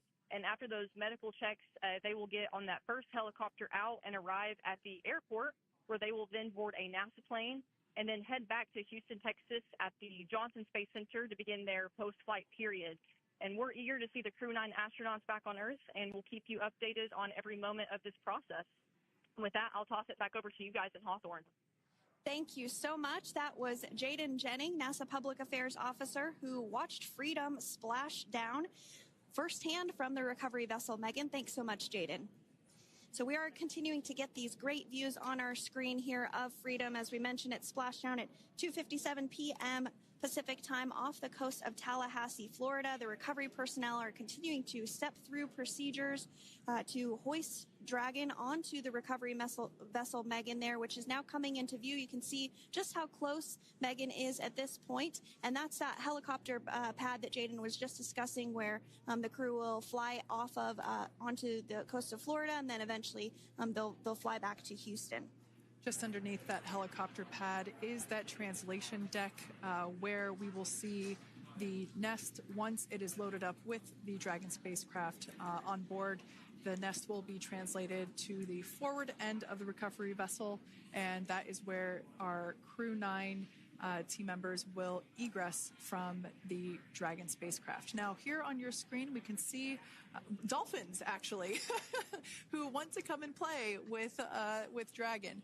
Now, one of the fast boats there in place, working to assist the recovery team member. It's incredible. I just love these views. We really see them even better in daytime, but just seeing the recovery team work in tandem to step through each step, to step through each operation. Obviously they're getting quick assists from the honorary part of the recovery team, those dolphins in the water there. Now, the recovery team member that is crawling around the Dragon spacecraft. Earlier we saw a view where it was like a spider monkey pose. We can see that individual now standing in the bucket where the main parachutes were stored while Dragon was on orbit. Obviously, those main parachutes were utilized for Splashdown today. They were deployed and cut from the Dragon capsule. And one of the fast boats, one of the other fast boats of the recovery team, working to pull those out of the water.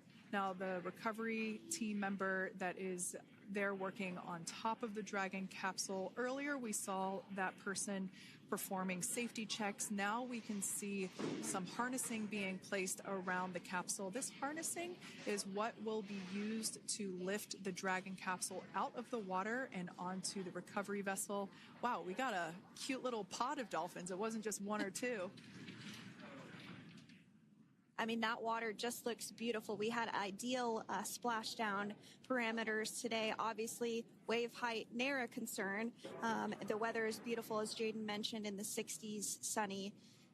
Looking forward to seeing Crew-9 exit the capsule here shortly once they get hoisted onto the recovery vessel Megan. We can see that recovery vessel slowly but surely closing the distance there between, Dolphin Cam back again. We can see that the Dragon capsule and the recovery vessel, that distance is closing. Again, this is just one more step as we continue to work recovery operations for Dragon Freedom, and we anticipate the lift of the Dragon capsule to occur here in just a few minutes. Now, once all of the rigging is on the capsule and it's hooked up to the recovery vessel, we will see the hydraulic arm, which is that kind of like bridge-like structure there at the aft end of the recovery vessel. We'll see that articulate backwards, and that's a good sign that we're getting even closer to pulling the capsule out of the water. It will then move forward, and the capsule will be placed inside of what you can see there is basically a basket. We call it the nest, Dragon nest, where that's where the capsule will be placed in order for it to be translated to the forward end of the vessel and for the astronauts to egress. And before that does take place, we'll have potentially views of the rigger go ahead and jump off of the spacecraft there. That typically occurs when the spacecraft is a little bit closer to the recovery vessel, and we usually get a really good view of that particular operation from one of the onboard cameras from the recovery vessel. That is an operation that I have a lot of respect and admiration for, that individual that does that.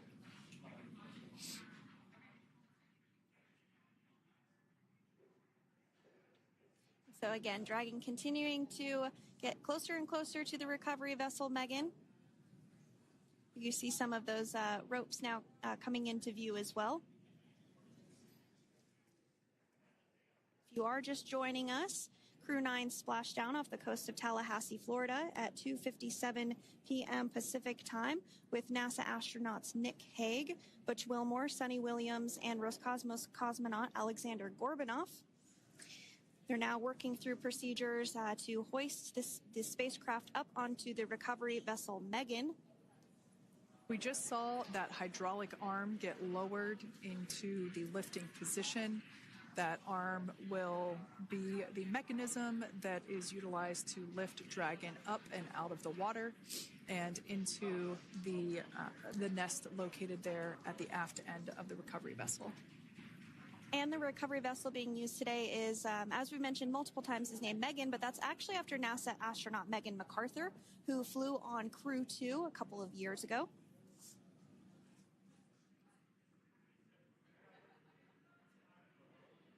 We're getting some views now from actually inside the boat. Yeah, you're exactly right. This view is straight down the recovery vessel. That platform that was closest to the camera, that is the egress platform. Freedom, rigging is almost complete. Approximately 5 minutes until capsule lift. Great news there from SpaceX Core. So about 5 minutes left until we see Dragon Freedom get lifted out of the water. That hydraulic arm, as I said before, is the mechanism that will lift it. It's quite swift, actually, the whole process of getting the spacecraft. Brace for capsule lift. Bracing. There it goes, Dragon Freedom being lifted out of the water and onto our recovery vessel, Megan.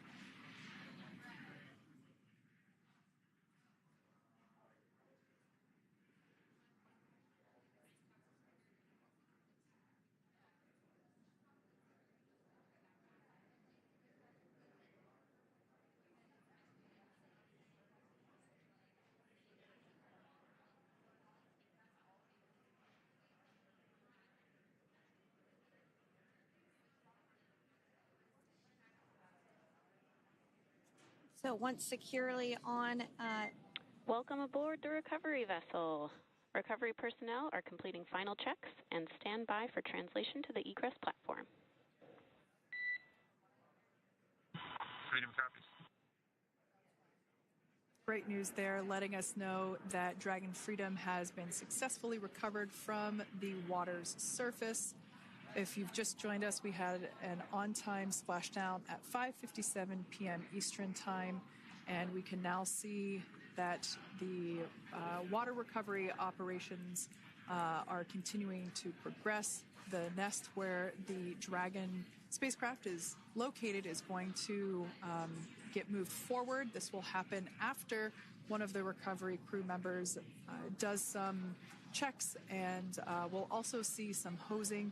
Obviously, the spacecraft splashed down in salt water. Salt water is corrosive, and we want to try and rinse out as much of the salt water as possible to reduce that corrosion on the metallic structures. So we can see some guidance there being provided, really steering the spacecraft properly into the Dragon's nest. And it's been 30 minutes since Dragon splashed down, and as you can see there, the spacecraft is already on board the recovery vessel Megan. Things continuing to move very smoothly today throughout the entire operations from the deorbit burn up until this point as well. And Freedom, it looks like the positioning wasn't quite right, so they are working on repositioning the capsule in the nest now. Okay, copy that. Thanks. And with that, the team is just going to adjust the Dragon spacecraft a bit so that it's in the right position ahead of translating up a little bit closer ahead of the side hatch. So the team is now going to step through the procedures to ensure that that takes place. While Dragon does fly itself autonomously, it clearly is unable to park itself autonomously. We want to make sure that the Dragon capsule is properly seated there in that nest.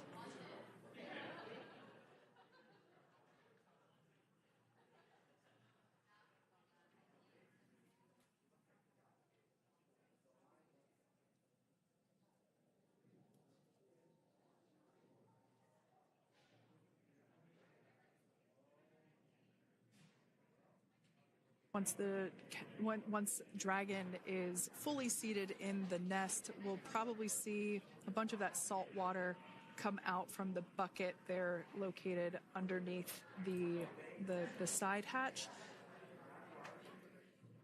See some salt water splash out. As I mentioned before, one of the recovery team members will begin hosing down the exterior of the spacecraft.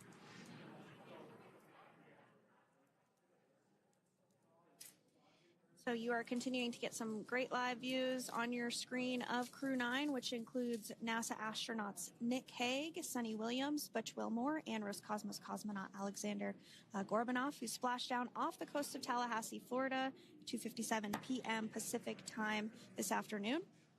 Now working to get that spacecraft situated in the nest. Just making some final adjustments and tweaks to ensure that it's nice and secure.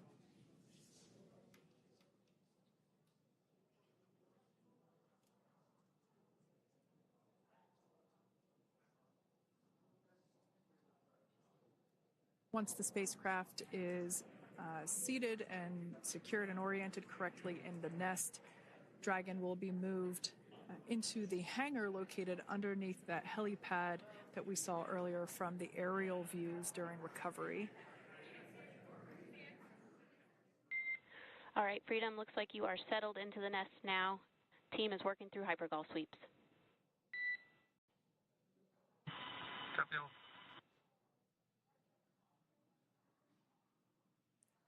Call out there telling us that the recovery team is doing the second round of those hypergolic sweeps.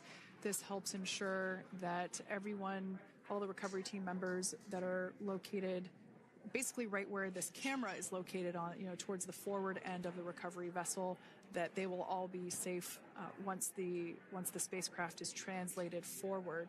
So we're just doing some additional steps to make sure that the hypergolic propellant that is utilized for maneuvering the Dragon capsule while on orbit, making sure that none of those vapors are still present on the exterior of the capsule.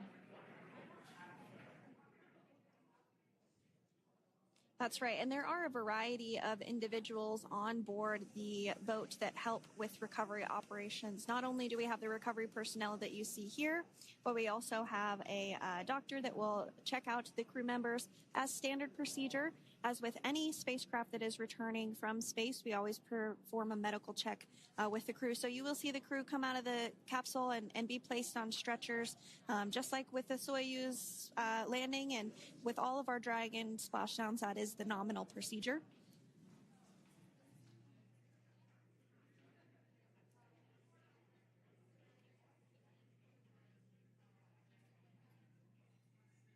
We'll stand by to see Dragon Freedom translate or scooch up a little bit closer to the camera angle that we're seeing right here. And then teams will step through procedures to get that side hatch opened. You see it right in the dead center of your screen there. It's kind of that rectangular shape. It has not been opened since Crew-9, which include Nick Hague and Aleksandr Gorbunov, launched back in September from the Kennedy Space Center in Florida. So that will be the very first time that hatch is opened. Once docked to the International Space Station, crew enter through the top hatch, which was where the nose cone is now closed. That's the hatch that they actually utilize to go ahead and get inside the International Space Station.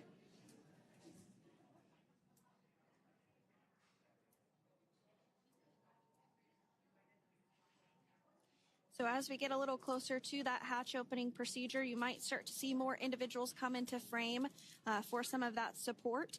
The ship has a maximum capacity of a little over 40 people on board, and it takes a variety of different roles, as we've discussed, to support. Also on board is the chief of the astronaut office for NASA. That's Joe Acaba.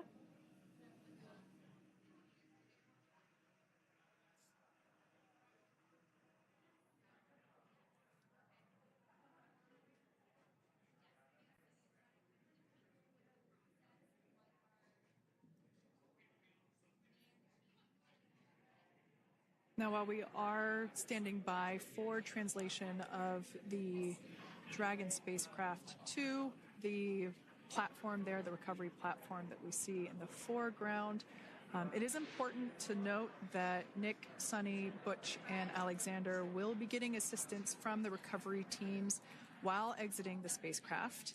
This is the same process for any returning long-duration crew members. As you could imagine, returning to a gravity environment can wreak havoc on our vestibular system, which is responsible for maintaining balance and motion. Of course, safety is our number one priority with this operation, so we'll see the crew members helped out of the spacecraft one by one, and they will be assisted the few feet to the medical quarters aboard the boat. And on board Dragon are three veteran space flyers. That includes Nick Hague, the commander, as well as Butch Wilmore and Suni Williams. Aleksandr Gorbunov is completing his very first space flight on this mission, and he completed 171 days in space along with Nick Hague.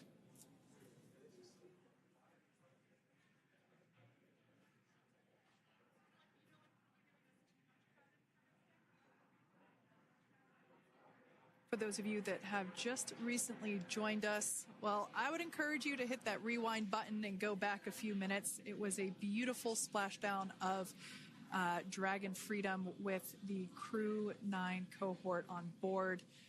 They had an on-time splashdown at 5:57 p.m. Eastern Time, 2:57 p.m. Pacific Time. We can see that the spacecraft... Freedom translation is in progress.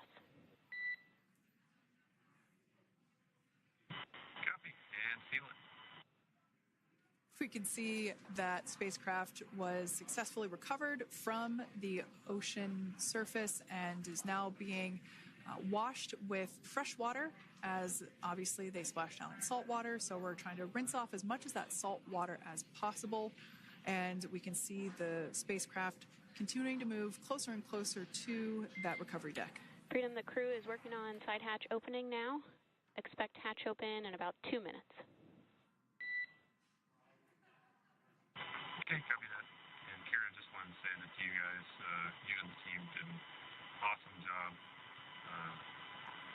both uphill and downhill.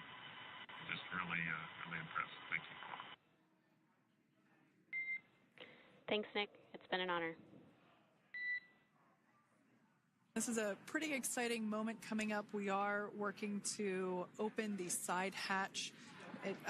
One thing that may not be obvious from, just looking at the spacecraft here is that this side hatch that we're about to open, the last time it was open was when this spacecraft was at the launch pad.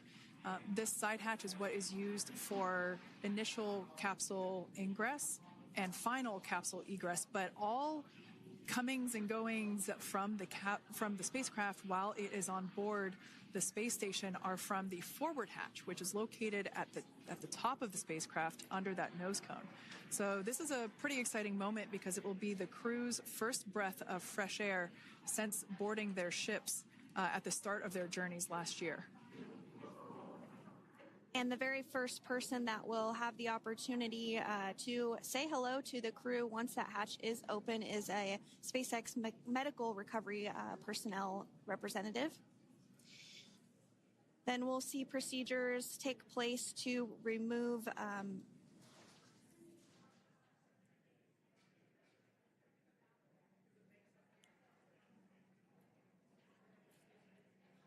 the footrests of Dragon. That will just help the recovery personnel get a little bit more room to access the crew and help get them out of the spacecraft.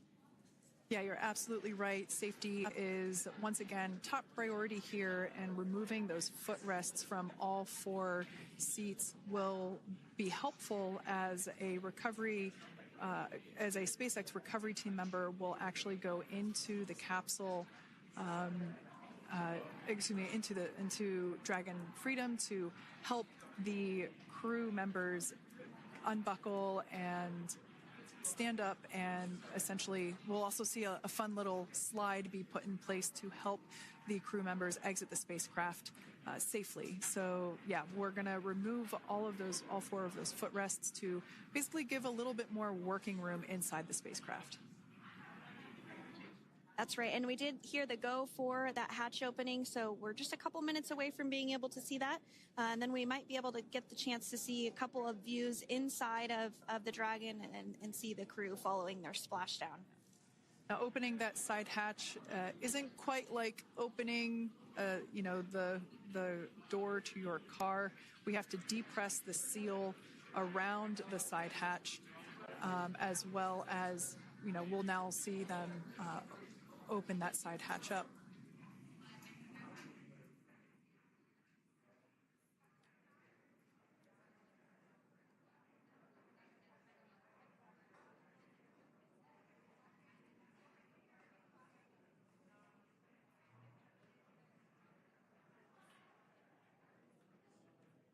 And there you have it. The side hatch is open for the first time since September.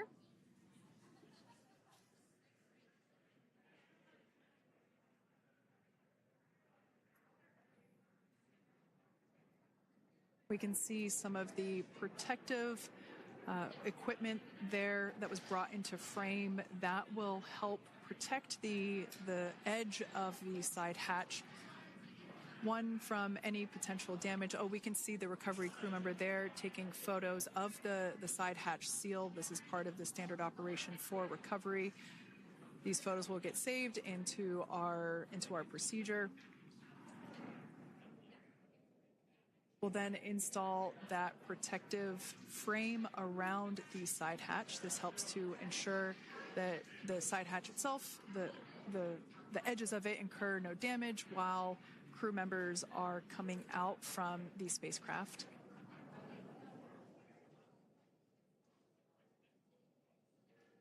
If you missed it, there was also a recovery team member that went inside.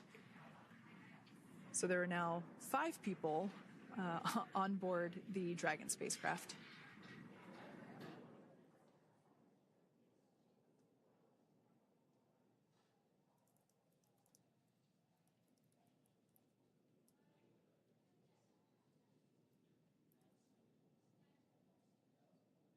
And if you are just joining us, it has not yet even been an hour since Crew-9 splashed down off the coast of Tallahassee, Florida at 2:57 p.m. Pacific time. The crew is now on board the recovery vessel Megan, and the hatch is open. The next major milestone that we'll see is when the crew will actually egress or exit the spacecraft. But before that, they'll continue to, the recovery personnel rather, will continue to install that protective area around the hatch and then remove the footrests. So we're a couple minutes away from seeing the crew egress, but not too long away.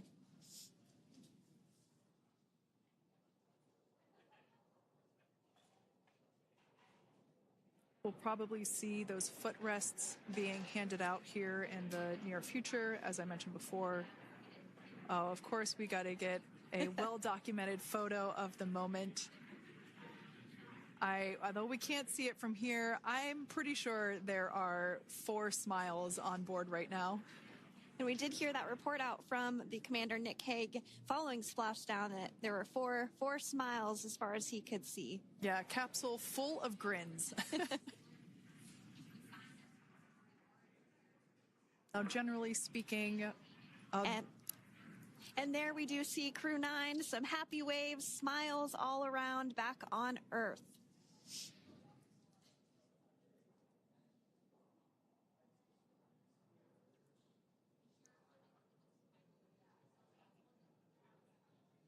Generally speaking, we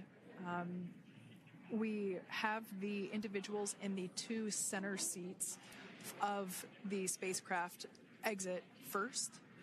You might hear us refer to this as the exit process as egress. It's just another term for exiting the spacecraft. Generally speaking, we most of the time have the 2 center seats egress first, as it makes moving around inside the capsule a little bit easier.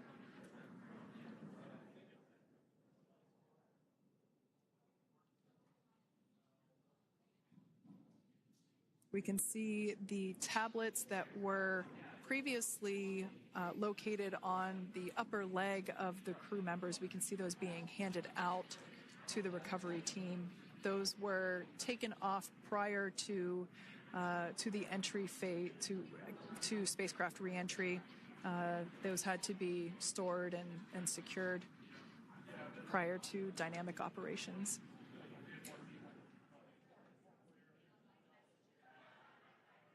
It looks like we are starting to see the footrests also be removed. I just saw one there on the screen. There are 4, of course, 1 for each crew member.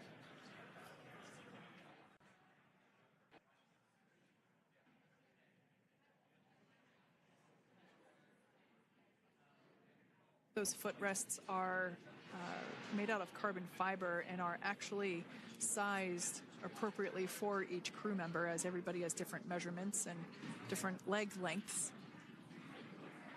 Same goes for the armrests and the bucket length of each seat. We size those appropriately for the crew members and to ensure their comfort and safety. I believe we just saw the little ramp that is used to help slide the crew members out from inside the spacecraft. And once the crew does exit Dragon Freedom, they will be placed on to a stretcher to go to a medical bay for medical checkouts. This is standard procedure for all Dragon spacecraft flights that Splashdown crewed, as well as for our Soyuz spacecraft that land in Kazakhstan.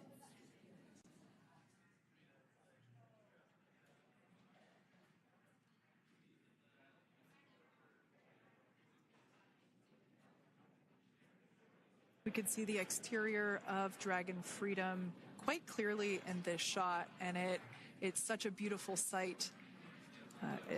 I personally prefer the capsule when it has some of that charring from atmospheric reentry. It is the signature sign of a capsule that has returned to Earth.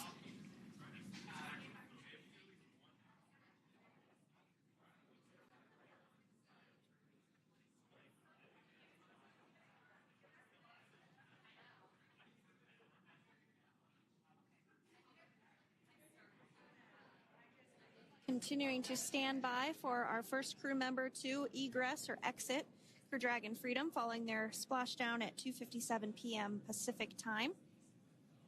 Dragon undocked from the International Space Station at 10:05 p.m. Pacific just yesterday, so it was about 17 hours of phasing.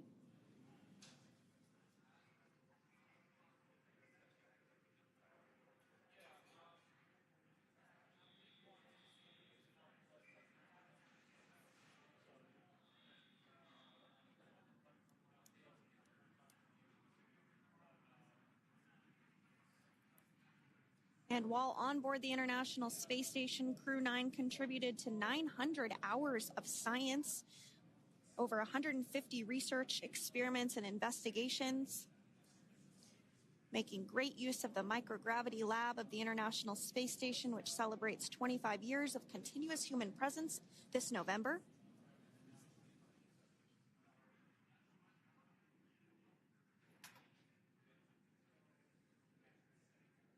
Looks like we're about to get our first crew member here upon egress of the Dragon spacecraft.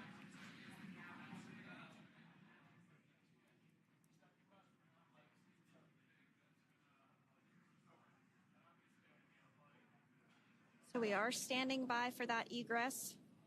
Outside of Dragon, you do see one of those stretchers. This is the expected procedure as the crew will be taken to medical facilities following their exit from Dragon.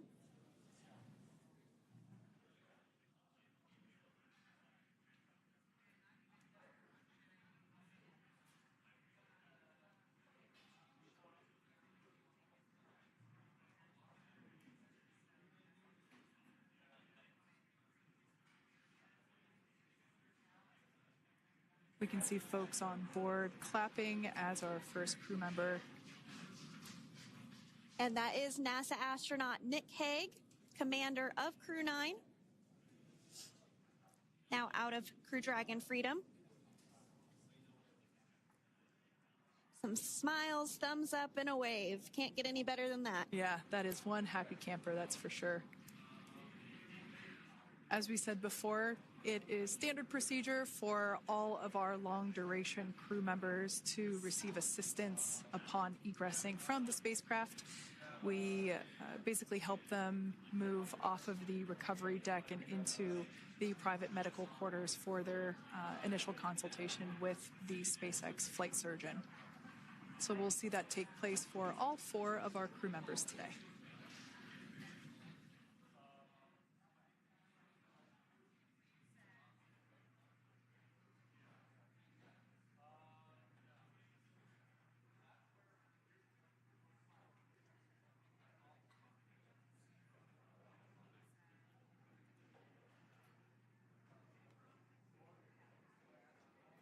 And we are standing by for the next crew member to exit Freedom.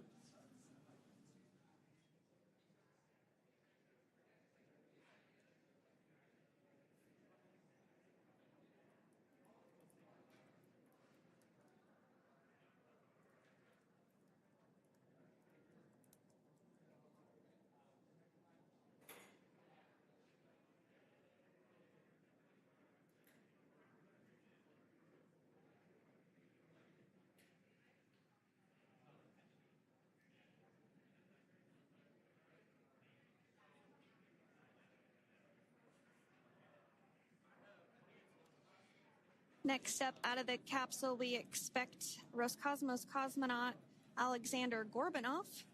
His first space flight. Spent 171 days in space alongside NASA astronaut Nick Hague.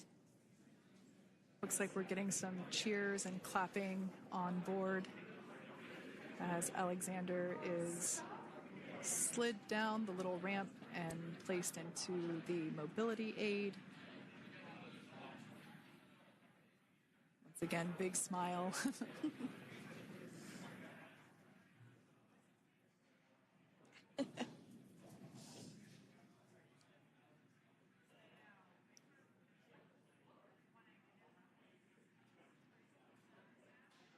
Now, the 2 crew members remaining in Dragon are NASA astronauts Suni Williams and Butch Wilmore. They completed 286 days in space. One of the remaining footrests being removed from the Dragon spacecraft.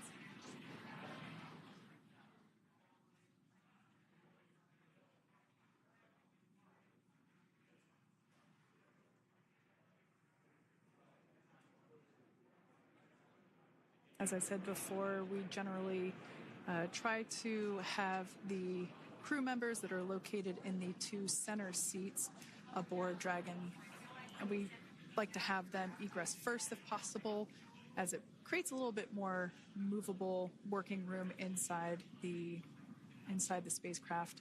There is a recovery crew member inside that is helping all of our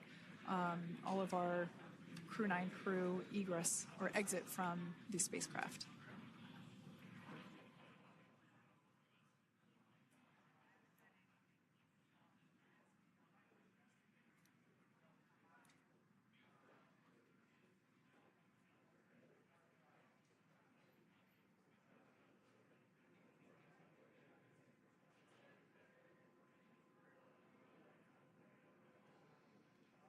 We are standing by for the next crew member to egress or exit Crew Dragon Freedom following the splashdown not even an hour ago at 2:57 p.m. Pacific time.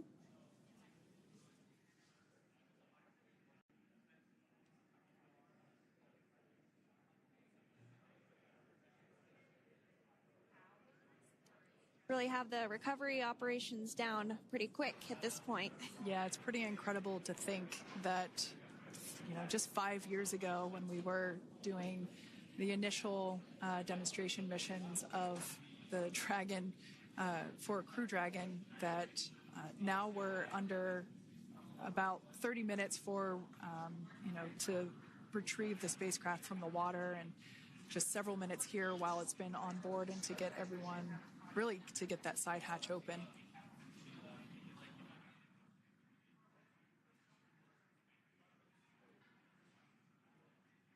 For those of you that have just recently joined, the Dragon had an on-time splashdown. It looks like we're getting our next crew member here. That is none other than Suni Williams. Big smile, big waves. She, like her other crew members, now will be assisted onto the mobility aid.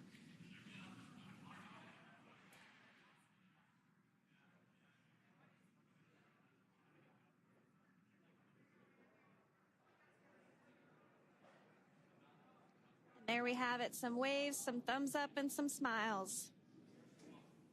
Definitely seems to be a theme among all recovery operations. Absolutely. And of course, that leaves NASA astronaut Butch Wilmore inside Dragon in seat 4.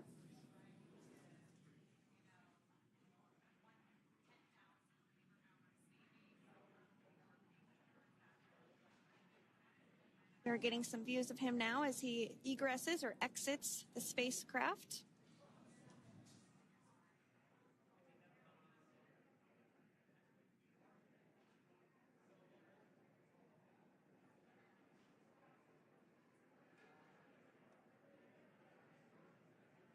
Once again, some elation and cheers there from Butch Wilmore.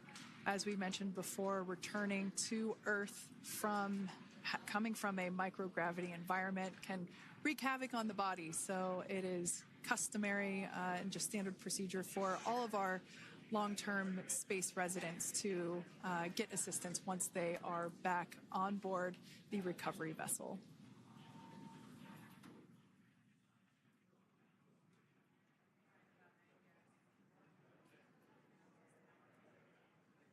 Well, now that Nick, Butch, Suni, and Aleksandr are safely back home on Earth and getting checked out by the NASA medical team, we're going to wrap up our live coverage of their return. The Crew-9 mission began a little differently than usual since Butch Wilmore and Suni Williams were already aboard the space station when Nick Hague and Aleksandr Gorbunov arrived on the Crew-9 spacecraft in September. Having arrived as the crew flight test crew for Starliner, Wilmore and Williams were fully incorporated into the space station's Expedition 72 team and began research and other work aboard the station along with the other crew members. Williams commanded the orbiting laboratory for much of the expedition. After a successful liftoff and separation from Falcon 9, Nick and Aleksandr made a short flight on board Dragon to the International Space Station. Veterans of long-duration space station missions, both Williams and Wilmore conducted spacewalks during their 9 months in space. Like all crews on the station, Crew-9 had the ability to leave at any point had there been an emergency. With their full-duration mission coming to an end, the crew began packing up their personal items for their return to Earth about a week ago and worked through tasks and shared lessons learned with Crew-10 teams as they arrived a few days ago. Their journey home began about 17 hours ago when they closed the forward hatch to Dragon and undocked from the space station at 10:05 p.m. Pacific, 1:05 a.m. Eastern. After 4 successful departure burns and a phasing burn to line up their orbit, Nick, Butch, Suni, and Aleksandr rested for a few hours before waking up to prepare for re-entry this morning. We jettisoned Dragon's trunk and performed our final on-orbit maneuver, the approximately 7.5-minute-long deorbit burn, and that occurred at 2:11 p.m. Pacific, 5:11 p.m. Eastern Time. And that sent Dragon on its path home. The spacecraft re-entered the Earth's atmosphere and slowed its descent with successful deployments of 2 drogue parachutes and 4 main parachutes, with the final splashdown occurring off the coast of Tallahassee, Florida at 2:57 p.m. Pacific, 5:57 p.m. Eastern. Following that successful splashdown, we saw SpaceX recovery experts move in and prepare Dragon Freedom for its lift onto the recovery vessel. And just a little less than an hour following splashdown, we saw Nick, Suni, Butch, and Aleksandr make their way out of Dragon and into the recovery ship's medical facilities, safe and sound. Next up, they'll catch a helicopter flight back to shore, where they'll transfer to aircraft that will take them home. The astronauts will take a NASA plane for the short flight back to Houston, where they'll be reunited with family and friends to bring an end to this mission. It's been an honor and a privilege to share their journey with all of you as we continue this new era in human spaceflight. Return today marks the end of the direct handover we executed after successfully launching the Crew-10 mission to the space station just last week on Friday, March 14th. Thank you, as always, for joining us for tonight's coverage of the splashdown of Crew-9. Remember to follow SpaceX on X and NASA online and on social media for updates for the very latest on crew and cargo flights to and from the International Space Station. And we'll continue to share the progress of Nick, Suni, Butch, and Aleksandr on social media as they travel back home. We do also have a post-splashdown media briefing coming up at approximately 4:30 p.m. Pacific, 7:30 p.m. Eastern, where leadership will share a final update as we conclude this successful mission. So, from all of us at NASA and SpaceX, welcome home, Crew-9. So long.